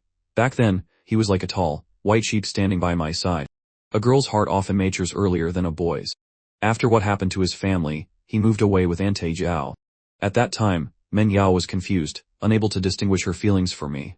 Until a week after I moved, I appeared at her school gate again. The teenager had become quiet, and he had gotten thinner, but his gaze toward Meng Yao was still gentle. Let me walk you home. Before, I had clearly said, let's go home together. Meng Yao's heart pounded fast that day. She knew she had fallen for the boy she grew up with. Feelings don't need grand or heroic reasons. Sometimes, just a gentle look at the right moment is enough to make you fall completely. Perhaps this is fate. This was a passage Meng Yao wrote in her book, and also the answer to Su Yinjing's question. How good was I? Meng Yao felt there was no need to list everything for the world to know. We grew up together, knowing it ourselves was enough. Just like now, Meng Yao said let's date before I did. I smiled, but my expression was very serious. Okay, let's date. Let's date, and we are dating are different. I wanted a relationship that wouldn't end. But Meng Yao, because she wasn't sure if my feelings were real or fake, or if there were other reasons, still couldn't refuse my I like you. She just wanted to date me, even if it was just a short-lived romance. I finally understood her better than before, and also heard the lack of confidence in her words. I reached out and took Meng Yao's hand, which was resting on the table. Give me time to prove that my feelings are real. There are no dramatic plot twists like bets or other reasons. It's simply that Nan Xuan likes Men Yao. I was too shy to say it before. Hearing me say that, Men Yao's eyelashes fluttered slightly, and then she gave a soften. Then she said, I've never been in a relationship before. This is my first time. I might not be a good girlfriend, but I'll try my best. She said it very seriously, as if taking an oath. I really couldn't help but laugh. The rock that had been weighing on my heart for so long was gently pushed away by the person in front of me. It was never a very heavy rock, it's just that no one had ever wanted to help me push it away before. I'll also try my best to learn how to be a good boyfriend. Let's guide each other and improve together, I said with a smile, looking at the slightly tense Men Yao. Men Yao smiled too, holding my hand tightly. Okay. The atmosphere fell silent again. It seemed a little awkward. Just as I was about to speak, Men Yao lowered her eyes to our intertwined hands and said seriously, we're together now, holding hands. Is the next step kissing? We don't have to be that fast. Perhaps my expression was too obvious. Men Yao realized her words might have been too direct. She shyly tried to pull her hand back, but I held it tight. I tried to keep a straight face, but I couldn't hide the smile at the corners of my mouth, and in my eyes. We really don't need to rush things. Let's take it slow. Dating doesn't have to follow a template, right? I was just saying, Men Yao's voice sounded weak. All the love I know is like that. Auntie, in novels, it's all the same. I didn't mean. Right now. Kissing. The more she spoke, the more embarrassed she got. She even couldn't help but use the hand I was holding to gently scratch my palm. This was also a habit of hers. I knew that when Men Yao was nervous, she liked to scratch her palm. She used to scratch my hand when we were kids, and now the habit was back. It's okay, you're too nervous. Let's just be like we were before.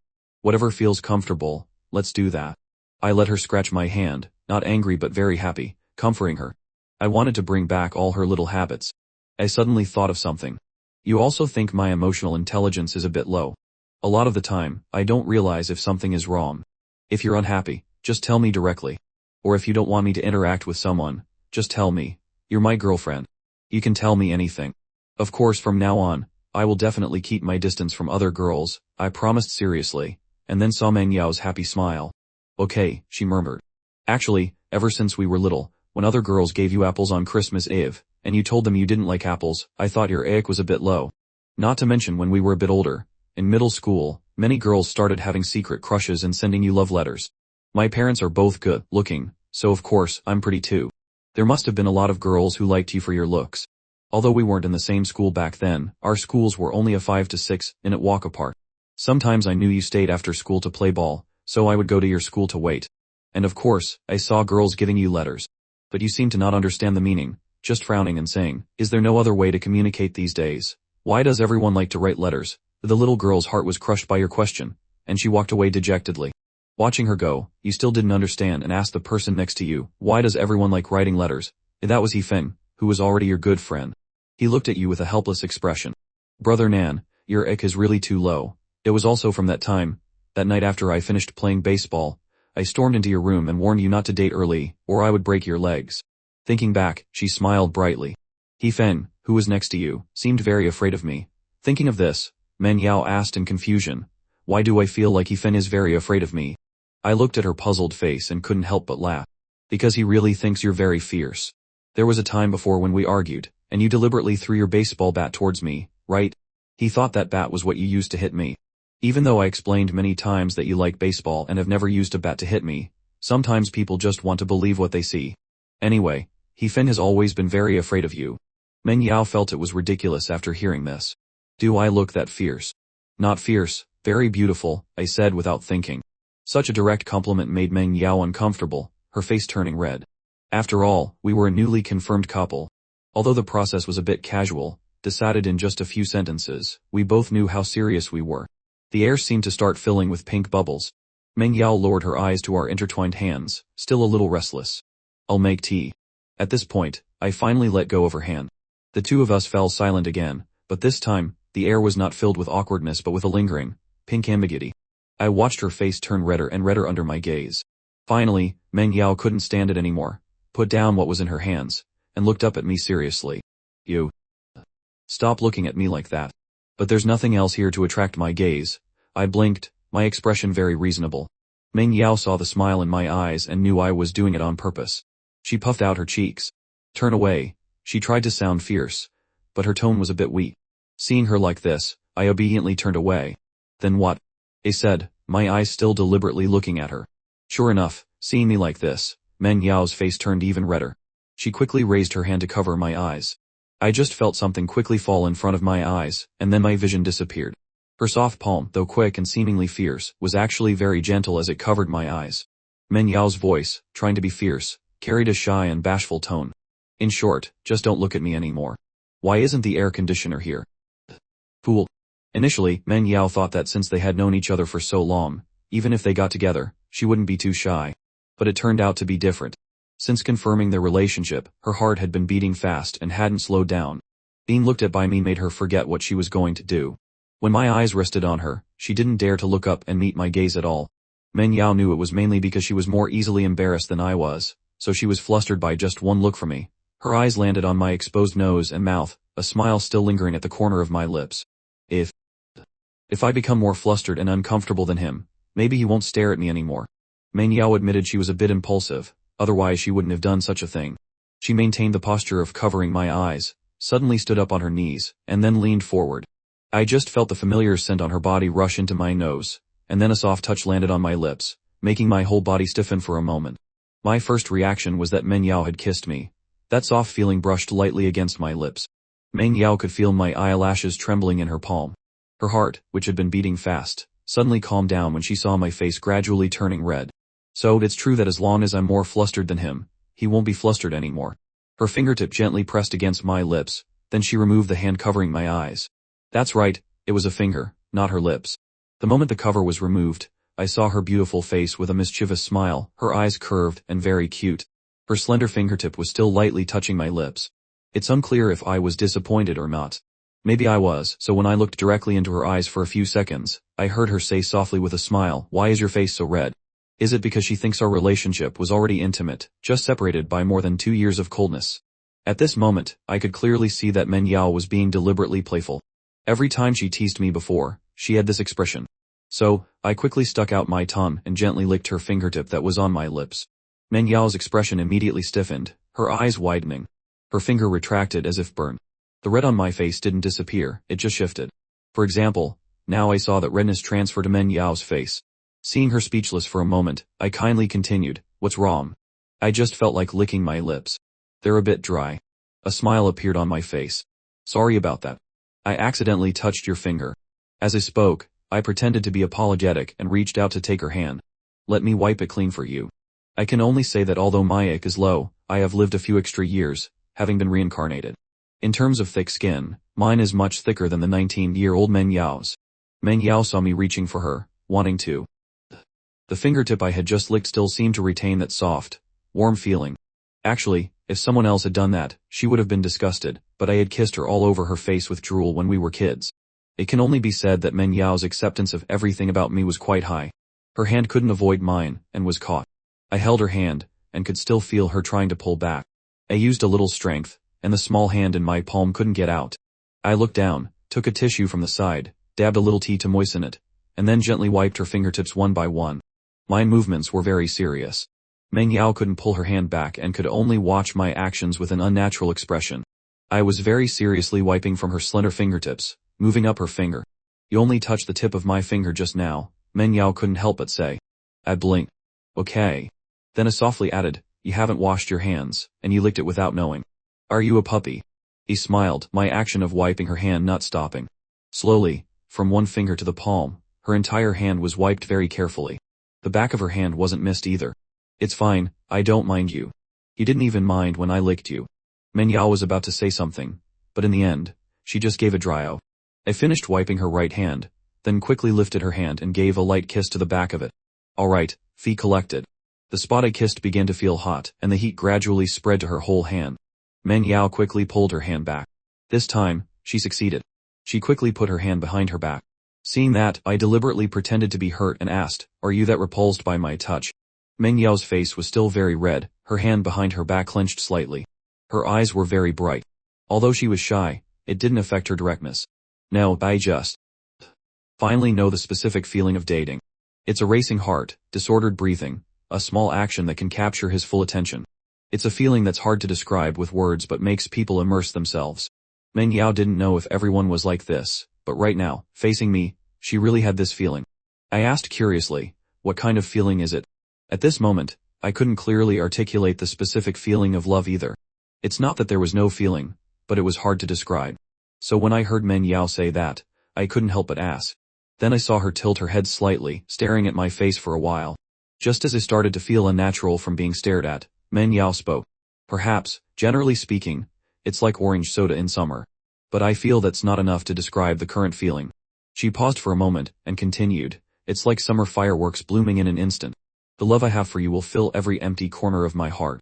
It's a brilliant light that bursts forth in my heart for a moment, letting you clearly see my bare heart, with all its shyness and courage. It's passionate and dazzling. Talking about the feeling of liking and loving is always hard to describe clearly. The power of words lies in that. A simple I like you can express all emotions. After speaking, she pursed her lips and smiled, not avoiding my gaze. At this moment, I felt a pang in my heart. The girl in front of me was truly so carefree, to say everything so directly. In her eyes, love wasn't a secret that couldn't be spoken but a joy and happiness to be shared with the person she loved. She really, really liked me.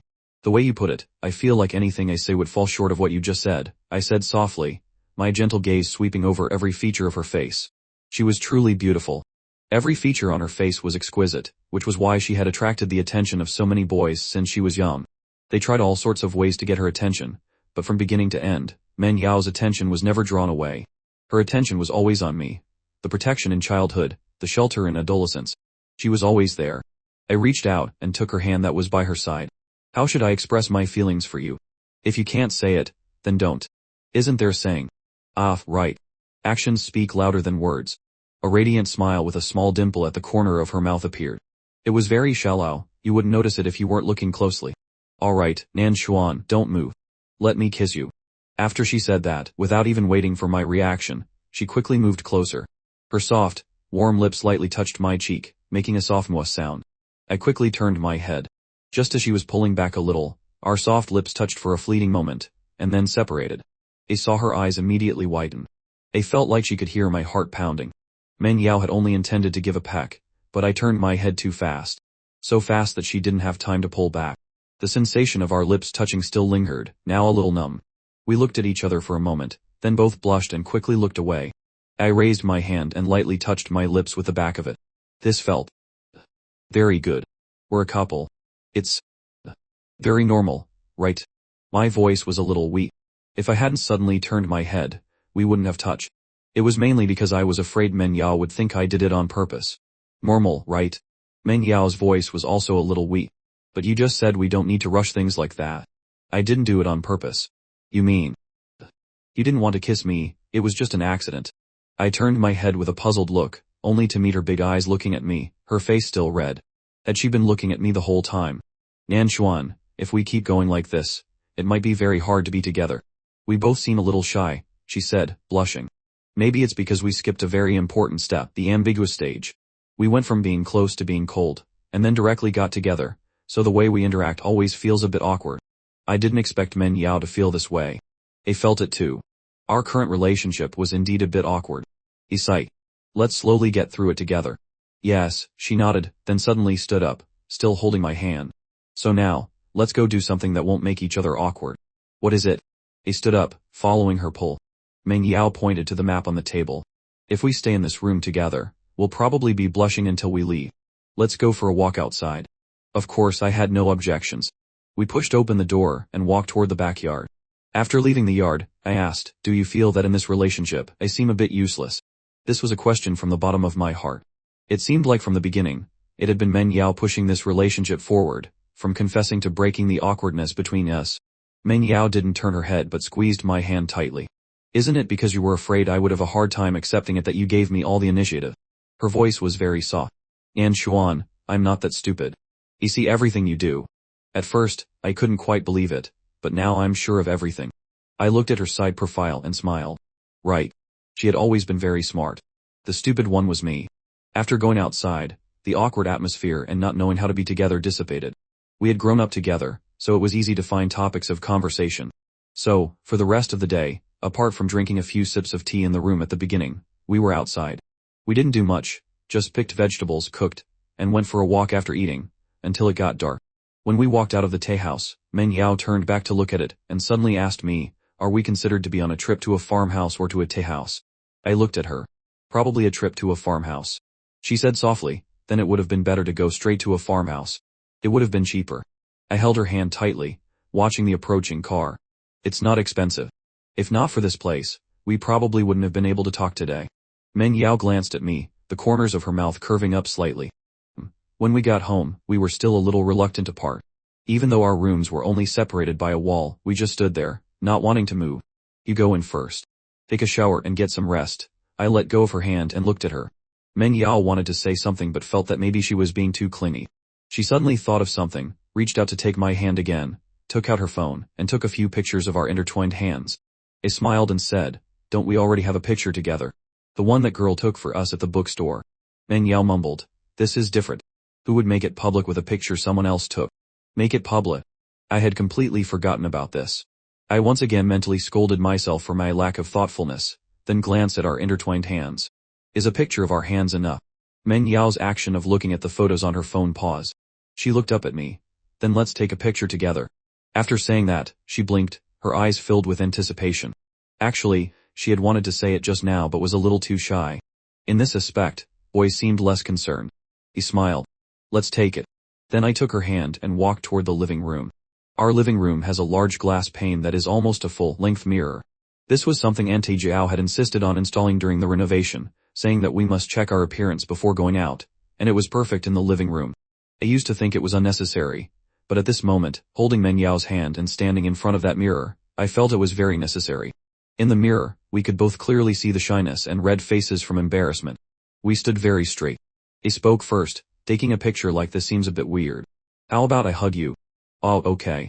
Manhwa also didn't know what she was so nervous about, but standing in front of the mirror like this was really embarrassing. Coincidentally, we were both wearing shirts today, one black and one white, looking quite matched. I let go of her hand, stood behind her, and gently hugged her. In the mirror, we looked much more intimate, but something was still missing. Manhwa gently placed her hand on mine, which was around her waist. She raised her phone and opened the camera. "Then I'll take it." I hummed in agreement. Manhwa pressed the shutter button, but looking at the picture, I felt it looked too stiff.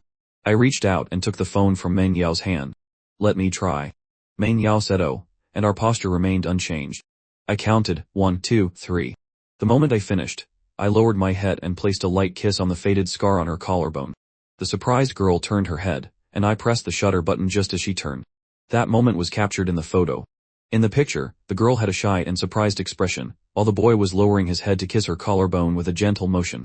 It was a very beautiful picture, also very suitable for making things public. My action was too sudden. Manhwa had no time to react at all, only feeling the soft touch on her collarbone, the hot breath on her neck making her want to shrink back. I naturally felt her body stiffen and smiled softly. Finally, when my lips left, my gaze fell on the faded scar on her collarbone. This was a scar Manhwa got when she fought someone to protect me when we were kids. When I was little, because I was a premature baby, my constitution was weak, and I also looked a bit foolish. At that time other kids would often tease me, call me a fool, and steal my things. Although I was thin and weak, I had a bad temper. Of course, I didn't want my things stolen, but I really couldn't beat them. Every time, Manhwa would rush forward. Her physique was very good. She loved sports since she was young because her mother used to be a diver and had her participate in many sports from a young age. That time, 3 boys saw me sitting alone in the small garden eating ice cream. It was a hot summer day. Normally, when Manhwa was around, they wouldn't dare bully me because Manhwa was very fierce. That day, Manhwa went to the bathroom and told me to wait there. I was 5 years old, whatever my sister said, I did. As a result, those 3 kids, I don't know where they found some iron skewers, probably not knowing how dangerous they were. They watched from a distance for a while, then came over, pointing at me and talking nonstop. At first, I ignored them, but then they said, "Where's that Manhwa who always sticks to you? Manhwa is so pretty. Why does she like to play with you? You look like a fool. Is she a fool too?" The words of children are both innocent and malicious. The ice cream in my hand was knocked to the ground by them. When Manhwa came out, I was fighting with them. It was more like I was the one getting beaten up.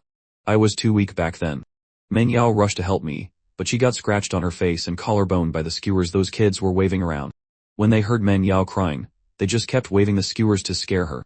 That was the first time I felt so useless. Luckily, An adult nearby heard the commotion. Afterwards, those 3 kids got a beating and were brought to our house to apologize. Thankfully, the wound on Manhwa's face wasn't deep and didn't leave a scar, but the one on her collarbone remains. As it healed, Aunt Nguyen said she would apply scar cream for her. At that time, Manhwa must have been watching too much tea because she refused. She told me proudly, "Look, this is the scar I got protecting you. You have to treat me well and listen to me, understand?" I said, "Okay."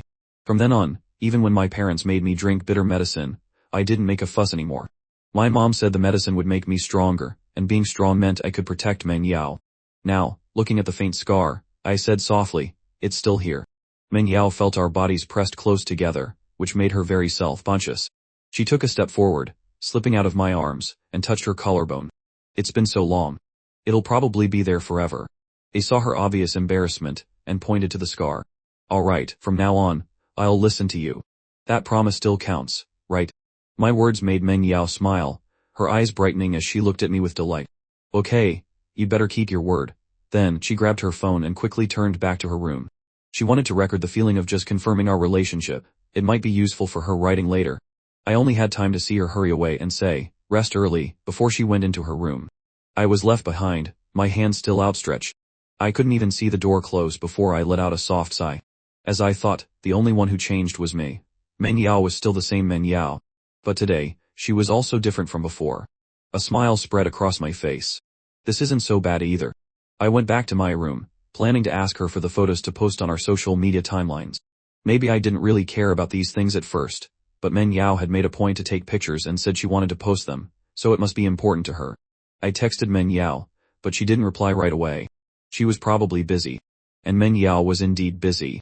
In the past, writing about romance had always been difficult, but today, the words flowed smoothly. She recorded the feelings in her heart, and when she finished, she found she had written over 1900 words. A huge weight lifted from her chest. It turned out Nanchuan was right, writing about a love you've truly experienced versus one you haven't feels completely different. After saving the draft, she finally had time to check her phone and saw my message. She opened the photos we had just taken. They were beautiful, especially the one of me kissing her collarbone. Looking at the picture, Manhwa could almost feel the sensation again. She hesitated for a moment before sending all the photos to me. Then, she opened her social media, but suddenly remembered something. She backed out, and unblocked the people on her blacklist first. Okay, she admitted to herself, that was a bit childish. Finally, she went back to post. She didn't dare to post the picture of the kiss on her collarbone. If her mom saw it, she might book a flight back home immediately. In the end, she posted the photo of us holding hands with the caption, "You are my summer fireworks." Boom boom boom, lighting up my past 10+ years. If it were anyone else, this caption might seem inappropriate, but for me, it was perfect. After all, we had been together since birth. But Manhwa forgot one thing. She didn't post a picture of our faces together for fear of her mother seeing it, but she forgot to tell me not to post anything either. Both Manhwa and I opened our social media at the same time. I just hesitated a little while writing my caption, so I didn't see what she had posted. In the end, I posted the picture of the collarbone with the caption, "I'll still listen to you from now on." After the post was up, I looked at it for a moment, thinking I had taken a pretty good photo.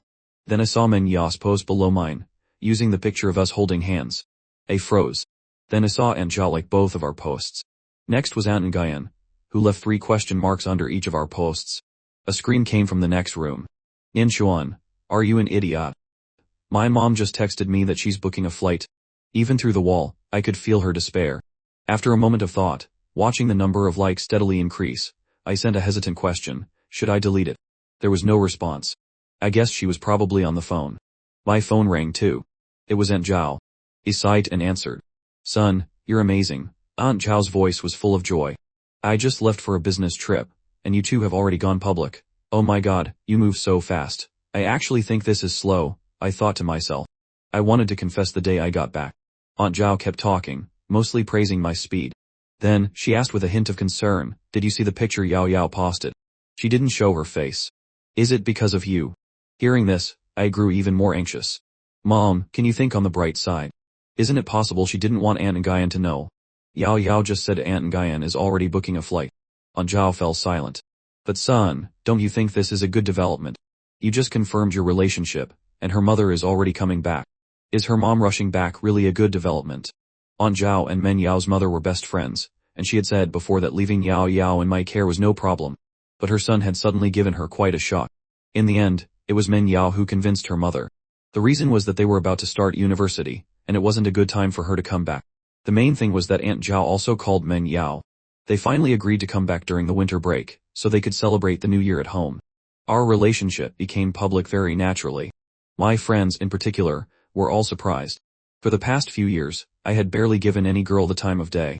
Except for Meow Meow, with whom I could exchange a few words, I had almost no interaction with other girls. Then, suddenly, I went public. Of course, I received many congratulations. Even Manhwa laughed and said a few words of congratulations, probably thinking that with me having a girlfriend, he and Meow Meow might have a chance. Among them was Meow Meow's roommate, Liu Ning, the one who used to tease Is. We had been in the same class before, so Liu Ning had my contact information, though we hadn't been in touch for a long time. Liu Ning contacted me the night before the first day of university. I had just gotten out of the shower and saw several messages from her. Nian Xuan, are you there? I don't know what's going on between you and Meow Meow, but she's been really sad these past few days. I used to think you were different from other guys. How long have you even known Men Yao? Is it just because she's pretty? So what about all the years of feelings between you and Meow Meow? Even if you're fighting, you should know when to stop. Even if you weren't officially together before, you were in a relationship stage, right? How could you suddenly get with Men Yao? It was a bunch of self-righteous, jumbled nonsense. In my past life, I could never understand how Liu Ning got scammed out of over 100,000 yuan. Others were scammed out of 10,000 to 20,000 at most, and Manhwa lost 50,000, but Liu Ning lost over 100,000. Now, seeing how easily she believed Meow Meow, it wasn't surprising she was scammed so badly. At first, I didn't want to bother, but she kept sending messages, each one longer than the last, like she was writing an essay. I replied with 3 sentences. Do you live by the sea? You sure or no sea? If you have time, take her to see a doctor. Delusional disorder is a disease. Finally, Meow Meow and I have no relationship whatsoever. If she says we do, then we do. If she says she's your mother, does that make it true? I saw that she was typing a reply and immediately blocked her. The world became quiet. Time to rest. School starts tomorrow. The next day, a driver took us to the university. Aunt Zhao hadn't returned yet, but that was fine. We had been together for a week now, seeing each other every day, and being together felt much more natural. The driver and I carried the luggage out of the car. Men Yao held both of our laptops. Our university was local, so it wasn't too much trouble. The school gate was bustling with people coming and going. The driver asked if we needed more help, but I declined. I pushed our 2 suitcases and motioned for Men Yao to follow. Men Yao was a bit worried. Shouldn't we split up to register first? I shook my head. No need. I'll take you first. After I get you settled in your dorm, I'll go register. That's too much trouble, Men Yao said with a frown. I raised an eyebrow at her. I don't find it troublesome. Why are you complaining? Men Yao smiled at me and said softly, Nan Xuan, I'm not the kind of girl who needs to be meticulously cared for. I can take care of myself. I pushed the 2 suitcases closer together, freeing one hand to take hers, and led her forward. I know. But don't make me seem like a useless boyfriend. Let me take care of you a little. My gentle voice coaxed a radiant smile from Men Yao. She really wasn't a pretentious girl. Even her parents often felt she could handle everything herself, and do it well. Otherwise, they wouldn't have agreed to let her stay here. Men Yao had always been the one taking care of others. Now that I had reversed the roles and wanted to take care of her, the feeling was quite novel, and she felt a little excited, a little happy. No girl dislikes being cared for by the person she loves, and Men Yao was no exception. She was just an ordinary girl. Men Yao's major was Chinese language and literature, a major that indeed had more female students than male. But when we went to register, the person receiving us was a male senior. The senior saw us holding hands with 2 suitcases, and assumed we were in the same major. But Men Yao spoke up first, denying it. He's not. He's my boyfriend. He's just here with me. He's in the animation design major. I could hear a hint of pride in her voice, which surprised me and made me want to laugh. The senior was very enthusiastic. Oh, animation design. That's right next door to us. You can register together. But your dorms will be far apart. The senior then enthusiastically said to me, hey, how about I help take Men Yao to her dorm? It'll save you some time. Men Yao didn't say anything, but I knew she didn't want that. Her hand tightened around mine. I shook my head gently. No need. I'll take her over later. But could you please show me the way? I turned to look at a smiling Men Yao. Someone is being very clingy. Men Yao glared at me, slightly embarrassed. Nan Xuan. Just then, a joyful voice called out from behind us. Nan Xuan. Men Yao and I turned around at the same time and saw a boy standing not far away, smiling brightly and waving at me. When he saw Meng Yao next to me, he pulled his suitcase over. "Oh, this must be sister-in-law from your social media posts, right? Hello, my name is Chen Heng. I was in Nan Chuan's art class before." The boy introduced himself with a radiant smile and nudged my shoulder. Sister-in-law is even prettier in person. His sincere and easygoing attitude wasn't off-putting. Meng Yao politely said, "Thank you." I was quite happy. Chen Heng had transferred to my art class for the final push before the college entrance exams. He wasn't a local and had gone back to his hometown to prepare for the exams after studying for a while. We had a pretty good relationship. I didn't expect him to get into Beijing University too. He used to say you only wanted to get into Beijing University. Now your wish has come true. Congratulations, I said with a smile. Glancing at the senior who was still waiting for me, I didn't chat with Chen Heng for too long. "I'm taking Yao Yao to her dorm first." "Which major did you apply for?" "What a coincidence. We're in the same major and the same dorm room." At first, I thought it was someone with the same name, but I didn't expect it to be you. Chen Heng laughed and pointed towards the registration desk for the animation design major. This was truly a coincidence. I was a bit surprised. Could my rebirth have changed things? I remembered that in my previous life, there was no Chen Heng among my roommates and classmates. I didn't have time to think too much about it. The senior waiting for me went to get the registration papers first. I declined his offer to take me to the dorm, and turned to take Meng Yao to her dorm first. The senior who led the way introduced the school as we walked. He was really enthusiastic, but I was a bit distracted. Chen Heng's appearance just now made me feel a little uncertain. Did my return cause such a big change? In my past life, our dorm room was the last one, with only 3 people, me, Zhi Feng, and Ling Chen. The last bed was empty. I had just glanced at the list. Now the room had 4 people. An extra Chen Heng. Meng Yao noticed my distraction and asked softly, "What's wrong?" He smiled. "Nothing. Just a little strange to see someone from my old art class." Meng Yao thought of the boy just now, whose name seemed to be Chen Heng. She smiled. "He seems to have a very cheerful personality." I deliberately raised an eyebrow. "You even noticed his cheerful personality?" Meng Yao narrowed her eyes and placed her hand on my arm, applying a little pressure, hinting, "Don't you start. Or else I'll squeeze." Seeing her like that, I couldn't help but laugh and quickly made an okay, I'll be quiet gesture. The senior led us to the base of the dormitory building, and didn't go up. He took the opportunity to recommend student cards. Although we probably wouldn't use them, I still bought 2. As expected, he told us a lot of things to pay attention to and told us to find him if we needed anything before he left. Meng Yao's room was on the 3rd floor. My suitcase was quite big and might be difficult to carry up, so I greeted the dorm manager, a woman, and left my suitcase with her. I was sweet with my words, calling her sister and auntie, which made her smile happily. Meng Yao followed behind me, looking up at my back. The young man's shoulders were no longer as skinny as they used to be. In my later life, I had grown fond of exercising, or rather, I had gotten used to it. Now, I no longer looked weak. I was a man who could protect her. Meng Yao couldn't help but break into a radiant smile. I was walking ahead and noticed she hadn't caught up. I turned back and saw the bright smile on her lips. "What's wrong? Why are you standing back there smiling like a fool?" "Nothing. I just feel like our little Nan has suddenly grown up." Meng Yao deliberately imitated Aunt Zhao's tone to tease me. I felt a little helpless and sighed softly, but I went along with her. "Well, thank you for the compliment, sis." By now, we were standing in front of Meng Yao's dorm room. For some reason, my deliberately lowered voice calling her sis made Meng Yao's face feel a little hot. The room door was closed. I was about to knock when the door opened from the inside. A girl with short hair opened the door and was startled to see the 2 of us standing there. "Oh, hello. Are you in this room?" She took a step back, her eyes lingering on my face for a moment longer. When she looked closely at Meng Yao's face, a look of surprise appeared in her eyes. "Let me introduce myself. My name is Jin Fan, bed number 3. Hello, are you 2 siblings? You're both so good looking." Her voice was full of amazement. Meng Yao was taken aback by the word siblings but introduced herself first. "My name is Nguyen Meng Yao, bed number 1. She smiled and looped her arm through mine. "This isn't my brother, he's my boyfriend." This time it was Jin Fan's turn to be stunned. Then she laughed awkwardly. "Oh, I thought I heard your boyfriend call you sis just now. Main mistake. Or are you 2 just playing around?" Seeing that Meng Yao was about to be flustered by this straightforward girl, I quickly interrupted. Can I come in?" In the end, I didn't go in. Meng Yao told me to go back to my own room first, and she could handle the rest. I didn't insist. When I asked just now, Jin Fan clearly had a hesitant look on her face. It probably wasn't convenient for me to go in. So I gave Meng Yao a few instructions, and turned to leave. Meng Yao stood at the door, watching my figure disappear down the stairs before turning back into the room and closing the door behind her. It was a 4-person room, and Meng Yao was the second to arrive. Jin Fan seemed quite embarrassed. Sorry about that. I'm just a little shy. It's fine if it's apparent, but I feel a bit weird about a boyfriend coming into our dorm. She pointed to some clothes she had just hung up.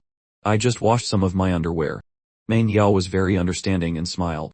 It's okay. The dormitory is a shared space. It's true that people of the opposite sex shouldn't just come in. Seeing her like that, Jin Fan let out a sigh of relief and cheerfully pointed to Meng Yao's bed. I wiped it down for you just now. You can just put your sheets on. Do you know how? If not, I can help you. Thank you, I can do it myself. Meng Yao felt that this girl's enthusiasm was a bit overwhelming. Jin Fan followed her around like a little tail. But really, you two are incredibly good looking. Your boyfriend is so handsome. Hearing someone praise me, the polite but distant smile on Meng Yao's face became more genuine. She finally showed a slightly proud expression. He is very handsome. I carried my suitcase downstairs and, following my memory, went back to my dormitory. I was the last to arrive. When I entered, the other 3 were already chatting. When Chen Hang saw me, he smiled and said, "Look, this is the brother Nan I was just telling you about. Isn't he handsome?" Of the other 2 boys, the shorter one was named Zhou Feng, and the tall, sturdy one was named Ling Cheng. In my previous life, they were my roommates, and we got along very well. He smiled at them. "Hello, my name is Kanan Chuan." The 3 of them opposite me replied in unison, "Brother Nan." They sounded so synchronized it was like a formal ceremony. Asaitan said in a serious tone, "Are you guys trying to pay respects to a master?" Just that one sentence made the boys hoot with laughter, and the atmosphere became much more relaxed. The 4 of us chatted while tidying up our things. Chen Hang was definitely the most talkative and lively among them. Coincidentally, I was also very curious why Chen Hang hadn't appeared in my previous life but became my roommate in this one. Just then, Zhou Feng also asked, "Did you guys know? My first choice was Beijing University.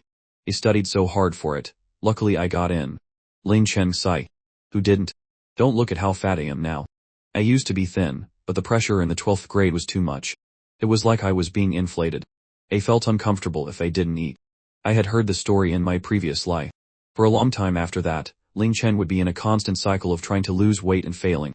My first choice was also Beijing University, I said with a smile, then casually asked Chen Hang, "What about you?" Chen Hang slowed down his movements, his voice softening. My first choice in the country was also Beijing University. But I was originally planning to study abroad. Everything was already prepared. The bright smile on his face faded. Then I accidentally found my parents' divorce agreement and realized they had been divorced for a long time. They didn't want to affect my college entrance exams. My mom also got sick, so I couldn't go abroad. After he said this, the dorm room fell silent. I was a bit surprised. I didn't expect that to be the reason. So in my previous life, Chen Hang went to study abroad because he didn't find out. That made sense. For Zhou Feng and the others, this was their first time meeting him. They felt quite awkward, wanting to comfort him but not knowing what to say. After all, Chen Hang and I knew each other before, and our relationship was pretty good. At this moment, I walked over to him and patted his shoulder. I didn't really know how to comfort him either, so I could only say dryly, "It's okay.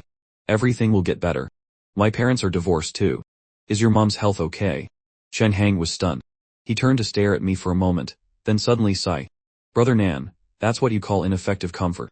You didn't have to say your parents are also divorced. My mom will have surgery in 2 months. Early stage liver cancer. It's operable." The others quickly said, "That's good, that's good." He smiled and said nonchalantly, "My parents really are divorced. It happened a few years ago. I'm not lying to you." I noticed the 3 of them glance at each other, looking like they wanted to say something. He smiled and said, "Don't make that face. And no need to comfort me. It's all in the past. My mom and I are doing very well now."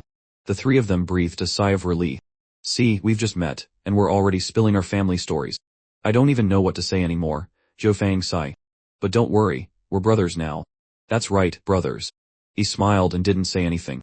After they finished cleaning up, they were discussing where to eat. I had no opinion and was texting Meng Yao. It seemed her dorm was also getting along very well. Meng Yao seemed quite happy. While Chen Hang was discussing with Ling Chen and Zhou Feng, he quietly asked me, "Brother Nan, I'm just curious. Back in the art class, wasn't there always a girl next to you? We all thought you two were a thing back then." I knew he was talking about Meow Meow, so I explained seriously, "She and I have no relationship." Before I could finish, there was a knock on the door. Meow Meow's voice came from outside. "Hello, is Nanchuan here?" The 4 of us who were talking all looked up at the door at the same time. Meow Meow used to have short hair, but now it had grown to her shoulders, and she had curled it into large waves. She was wearing a shirt and a short skirt, with light makeup. She looked much more mature and prettier. She finally no longer looked like a tomboy. When she saw me, she smiled. "Brother Nan." I frowned, looking at the smile on her face. Why did she come looking for me? Moreover, I felt a bit strange because Meow Meow's smile seemed forced, clearly imitating Men Yao. Chen Hang was a bit awkward and quietly called out, "Brother Nan." Speak of the devil. Meow Meow also saw Chen Hang and seemed surprised. "Chen Hang, you're roommates with Brother Nan. What a coincidence." After saying that, she tilted her head and asked, "Can I come in?" Du Fang and Ling Chen didn't know the situation. Seeing how familiar she seemed, they thought she was my girlfriend. They enthusiastically said, "Sister-in-law, come in, do you also study at this school?" At this moment, I opened my mouth. "Who are you calling sister-in-law? Whose girlfriend is this?" The smile that had just bloomed on Meow Meow's face stiffened. It's just a misunderstanding. I'm Brother Nan's friend." I didn't wait for her to come in. They said coolly, "Girls should avoid coming into the male dormitory." "Are you looking for me? How did you know I was here?" Chen Hang weakly spoke up. "It was probably me. I just posted on my timeline saying it was a coincidence to run into you." Chen Hang had Meow Meow's contact information from before. In that case, wasn't Meow Meow's what a coincidence just now very awkward? Chen Hang's complicated gaze fell on Meow Meow. My intention before, and now, was to have nothing to do with her. The smile on Meow Meow's face was almost impossible to maintain. She awkwardly tucked her hair behind her ear. Then, "Can you come out for a bit? I have something to say to you." Du Fang and Ling Chen didn't dare to speak carelessly now. They just felt that this was so complicated. In the end, he still went out with Meow Meow. If I didn't, I felt she might do something like barge directly into the male dormitory. As our figures disappeared from the dorm room door, Chen Hang quietly said, "Brother Nan has a girlfriend. She's stunning. But it's not this girl. Looking at this, it seems this girl has feelings for Brother Nan. So she's here to steal him away." Du Fang also lowered his voice, his tone full of curiosity. Ling Chen exclaimed, "Oh my god, this is so dramatic." At this moment, Meow Meow still didn't know that everyone in the dorm room was gossiping about her. Her heart was beating too fast, too nervously. She had previously seen Men Yao's post on social media, and her heart felt like it was being stabbed. Then Manhwa sent her a screenshot of my post. The heart that had been hanging by a thread finally died completely. She had seen me and Men Yao together before, and neither of us denied our relationship. She just couldn't understand. We had barely had any contact, so how did we get together? Initially, she thought she knew me well. I was straightforward, with low egg, and treated everyone the same. That's why Meow Meow could make so many small moves. And she didn't confess because she knew I probably really only saw her as a friend. After all, I didn't have a girlfriend, and she was the only female friend by my side. That was enough. But now, we were together. Thinking of this, Meow Meow felt a grief. She looked up at me standing in front of her. Clearly, if I liked someone, shouldn't it be her? Meow Meow and I went to the staircase of the dormitory. Because it was the first day of school, there were quite a few people coming and going. Luckily, it was like this. Otherwise, a girl in the male dormitory was already inappropriate. At this moment, seeing her looking at me with a resentful and aggrieved expression without saying anything, I felt a little annoyed. I actually didn't want to come out, but the dormitory wasn't mine alone. I couldn't make everyone feel awkward. He spoke first. "If you have something to say it. If not, I'm going back. An Chuan, I like you." I didn't expect Meow Meow to be so direct. "I've liked you for a long time. Ever since I saw you playing basketball against our class back in 10th grade, I was attracted to you." Her voice was very soft, with a hint of gentleness. "Actually, I don't like being a tomboy, and I don't like short hair. But I know you don't like interacting with girls, so I had to be like that." Meow Meow said, thinking she was being very sincere. "I've been by your side for so long. I know all your habits and small quirks. I can also become the type of person you like." She paused for a moment. "The only thing I'm lacking compared to Men Yao is probably my looks.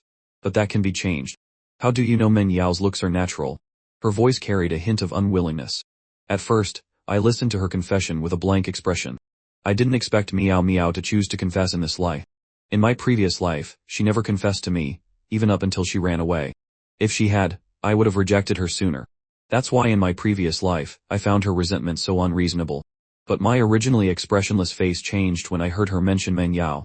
My eyes shifted. I directly interrupted her. "If you're going to talk properly.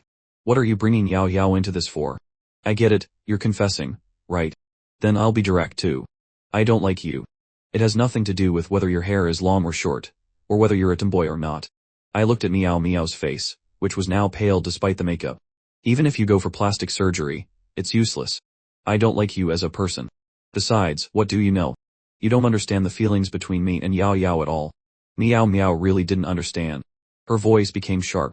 Is it just because of Men Yao? But many beautiful girls confessed to you before, and you never agreed. I always thought you weren't that shallow of a guy. Clearly, other guys would whisper and discuss beautiful girls, but I never saw you join in those conversations. Stop talking. I am that shallow. I do like that Yao Yao is beautiful. Her type is just fine. After speaking, I didn't want to talk to her anymore, and turned to leave. Meow Meow suddenly reached out and grabbed my arm. Nan Chuan. Can I be with you secretly? Just give me a chance, please. My steps came to an abrupt halt, my eyes filled with disbelief and confusion. Meow Meow thought I was moved, her tears about to fall. I really like you. I can ignore Men Yao, and I won't tell anyone else. As long as you like me a little too. Meow Meow, a person has to have some self-respect. My voice was cold. Who are you looking down on? My gaze was icy. A proper relationship isn't like that. I looked at the Meow Meow in front of me. She probably still thought she was doing well among the guys all these years. In fact, ever since I argued with her and left the group chat, those guys quickly created a new, smaller group chat. Before school started, I saw someone in the group, for some reason, bring up Meow Meow. Someone in there said regretfully, hey, we probably won't have such cheap deals anymore. Free hugs and touches. Even though her figure isn't great, she's still a girl, haha. University will have more girls, but this kind of good friend you don't have to be responsible for won't be around anymore. Damn, I thought I was the only one who thought that. Only a fool like Manhwa would actually like her. How many people have taken advantage of her? I had originally blocked this group chat, but that day I accidentally opened it, and saw conversations like this. Meow Meow, who thought she was so clever, moved so freely among the guys under the guise of being a good friend, joking around with them. In the eyes of this group, she was just a free girl who came to them, someone they could hug and touch without any responsibility. In the end, I left the group too.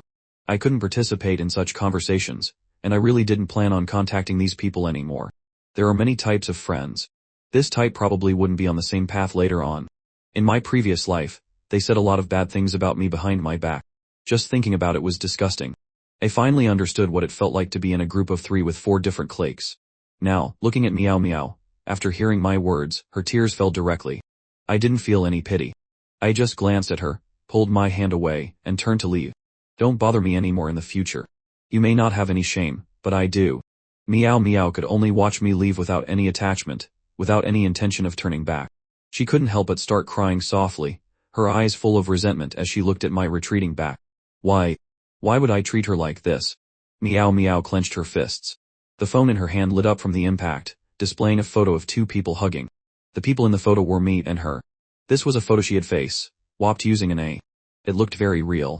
Every time she looked at it, she imagined we were really together. Nan Xuan. Meow Meow took a deep breath. She wouldn't give up. The treasure she had guarded for so long, why should she let Men Yao have it so easily? At that moment, I just felt relieved. After saying that, someone with a bit of shame would probably not bother me again. Unfortunately, some people really have no shame. The new semester was just beginning. We ate lunch together. In the afternoon, we had a class meeting to get our military training uniforms. The next morning, we would go to the training camp to begin our 15-day military training. So today was actually quite busy. I majored in animation design, and the ratio of males to females in the class was quite balanced. Chen Hang and the others were very excited to get to know everyone, mainly to see if there were any particularly beautiful girls in the class. Having just graduated from high school, most people thought that you had to be in a relationship in college, or you would be missing out. I was fine. In this life, besides the addition of Chen Hang, the other classmates were mostly unchanged, so I knew them all. Our head teacher was a male teacher in his 30s or 40s named Zhao, who seemed very good-natured. And in reality, he was. First, he had everyone introduce themselves, then chose a class president, talked a bit about the class, and finally distributed the military training uniforms and announced the things to pay attention to during military training. Fortunately, although he spoke seriously, he didn't confiscate our phones. This made everyone breathe a sigh of relief. A class meeting lasted for 2 periods, and when the bell rang, everyone was finally dismissed. Men Yao and I were still in touch.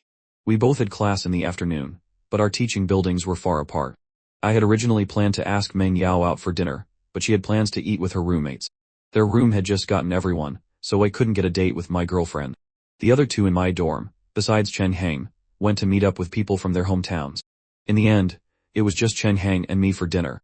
Since we hadn't eaten out yet, Chen Hang said he hadn't tried the school cafeteria, so we decided to go there for dinner. On the way, Chen Hang chatted with me about how hard it was to prepare for the exams. Although we were art students, if our academic scores were too low, we couldn't get into a top university. I actually didn't remember much about preparing for the exams and felt lucky that I wasn't reborn before the exams, or I would have failed everything, not remembering a thing. But listening to Chen Hang's stories was quite interesting. As Chen Hang was talking, he suddenly asked curiously, "Brother Nan, you didn't finish what you were saying earlier. You and Meow Meow really have nothing going on. But I feel like she probably likes you." After saying that, he quickly added, "I don't mean anything by it, just curious." He thought for a moment. Actually, back in the art class, there was a girl everyone called Xiaona, do you remember her? She's at the Academy of Fine Arts now. She's a great painter. I remembered this girl because in my previous life, she later held an art exhibition that I went to see. We were kind of half classmates. At that time, she even joked that she used to have a crush on me, but unfortunately, it wasn't meant to be, so I remembered her quite clearly. Now, hearing Chen Hang mention her, I asked, "I remember. What about her?" "I remember Meow Meow once warned her privately to not get close to you, saying it would affect your studies. Xiaona probably had some feelings for you, but you were the same towards all girls. Only Meow Meow was by your side every day and even warned Xiaona, so a lot of people back then thought you two were a couple." Chen Hang finished and sighed. "I didn't expect you two weren't." I was silent. It turned out my IQ was really so low that I didn't sense anything at all. Actually, I was thinking about it last night. Sister-in-law looks very familiar. Did she ever come to the art class to find you? Standing at the door, carrying a sports bag on her back. Chen Hang looked at the long line in front of us and smiled. Sister-in-law is so beautiful, I looked at her a few times. These were all things I didn't know. I was silent for a moment. She just stood outside. Yeah. But she left after a short while. I was originally going to find a chance to get to know her. Good thing I didn't, or else she would be my sister-in-law now. Chen Hang was still whispering. Because of Chen Hang's words, I suddenly really wanted to see Men Yao. Chen Hang said she stood outside the art class waiting for me. I remembered that one birthday. At that time, my parents were arguing about the divorce. Aunt Zhao and I had moved out. The lawsuit was still ongoing. The house Aunt Zhao bought was very far from the old one in the south and one in the north. It wasn't the house we lived in now, it was a small, detached villa. My and Men Yao's birthdays were on the same day. The weather in December was already very cold. I saw on social media a video of Uncle Nguyen and Auntie celebrating Men Yao's birthday. The whole family was very happy. At that time, I was alone in the empty new house. It seemed both my parents had forgotten my birthday. A few friends who didn't know what was going on asked me to go out and have cake, but I didn't want to go. At that time, I felt like I was the one who had been abandoned. But I still liked Uncle and Auntie's post and then posted one of my own, saying I wanted to eat a bear cake. I was young back then, always a bit melodramatic. I hoped my parents would see it, but I didn't hear from them. Around 8 p.m, Min Yao called me. "Yan Xuan, come out to the balcony." I walked out onto the balcony. It was snowing outside. I saw Min Yao under the tree outside the gate, wearing a red coat and a white hat with a small pom-pom. She was wearing a short skirt and boots. Snow was falling around her, and in just a short time, her red coat was covered in a layer of white. But she didn't seem to notice. She was holding a tiny cake and smiling at me, shouting, "Nan Xuan, happy birthday. Men Yao wishes you a happy birthday." Standing on the third floor balcony, I could still see the radiant, beautiful smile on her face. At that moment, I wanted to cry. I shouted, "Wait a minute," and turned to run downstairs. I moved so fast I almost fell. I was afraid that when I got outside, Men Yao would be gone. But she wasn't. She had sat down on the bench under the tree, placing the small cake beside her. She didn't seem to mind the snow falling on her and didn't hold an umbrella, just carefully protecting the small burning candle. Hearing the sound, she turned her head and urged, hurry up and blow out the candle. We haven't made a wish yet." We blew out the candle before making a wish. Meng Yao let out a sigh of relief and then said happily, "Now we can make up for the birthday wish, but the candle is already out. Will the wish still come true?" "It will." At that time, one of my wishes was for Meng Yao to be by my side forever. Looking back now, it was so childish and selfish. But it seems to have come true. At that time, I asked, "Did you come all this way just to celebrate my birthday?" "Of course not, you're so full of yourself." "I just wanted to eat cake," she retorted stubbornly, but her ears turned red. At that age, how could one not be shy? In the falling snow, she reached out and took my hand. Maybe she was cold, her hand was very cold. She said, "Happy birthday, Nen Xuan." I thought, how could anyone not like Men Yao? She deserves to be loved by everyone. In my last life, I let her suffer. In this life, I will make her the happiest woman in the world. I will always love and protect her until I grow old. I suddenly whispered into her ear, I love you so much. She didn't say anything, just gently hugged me and whispered back, I love you so much too, my silly boy.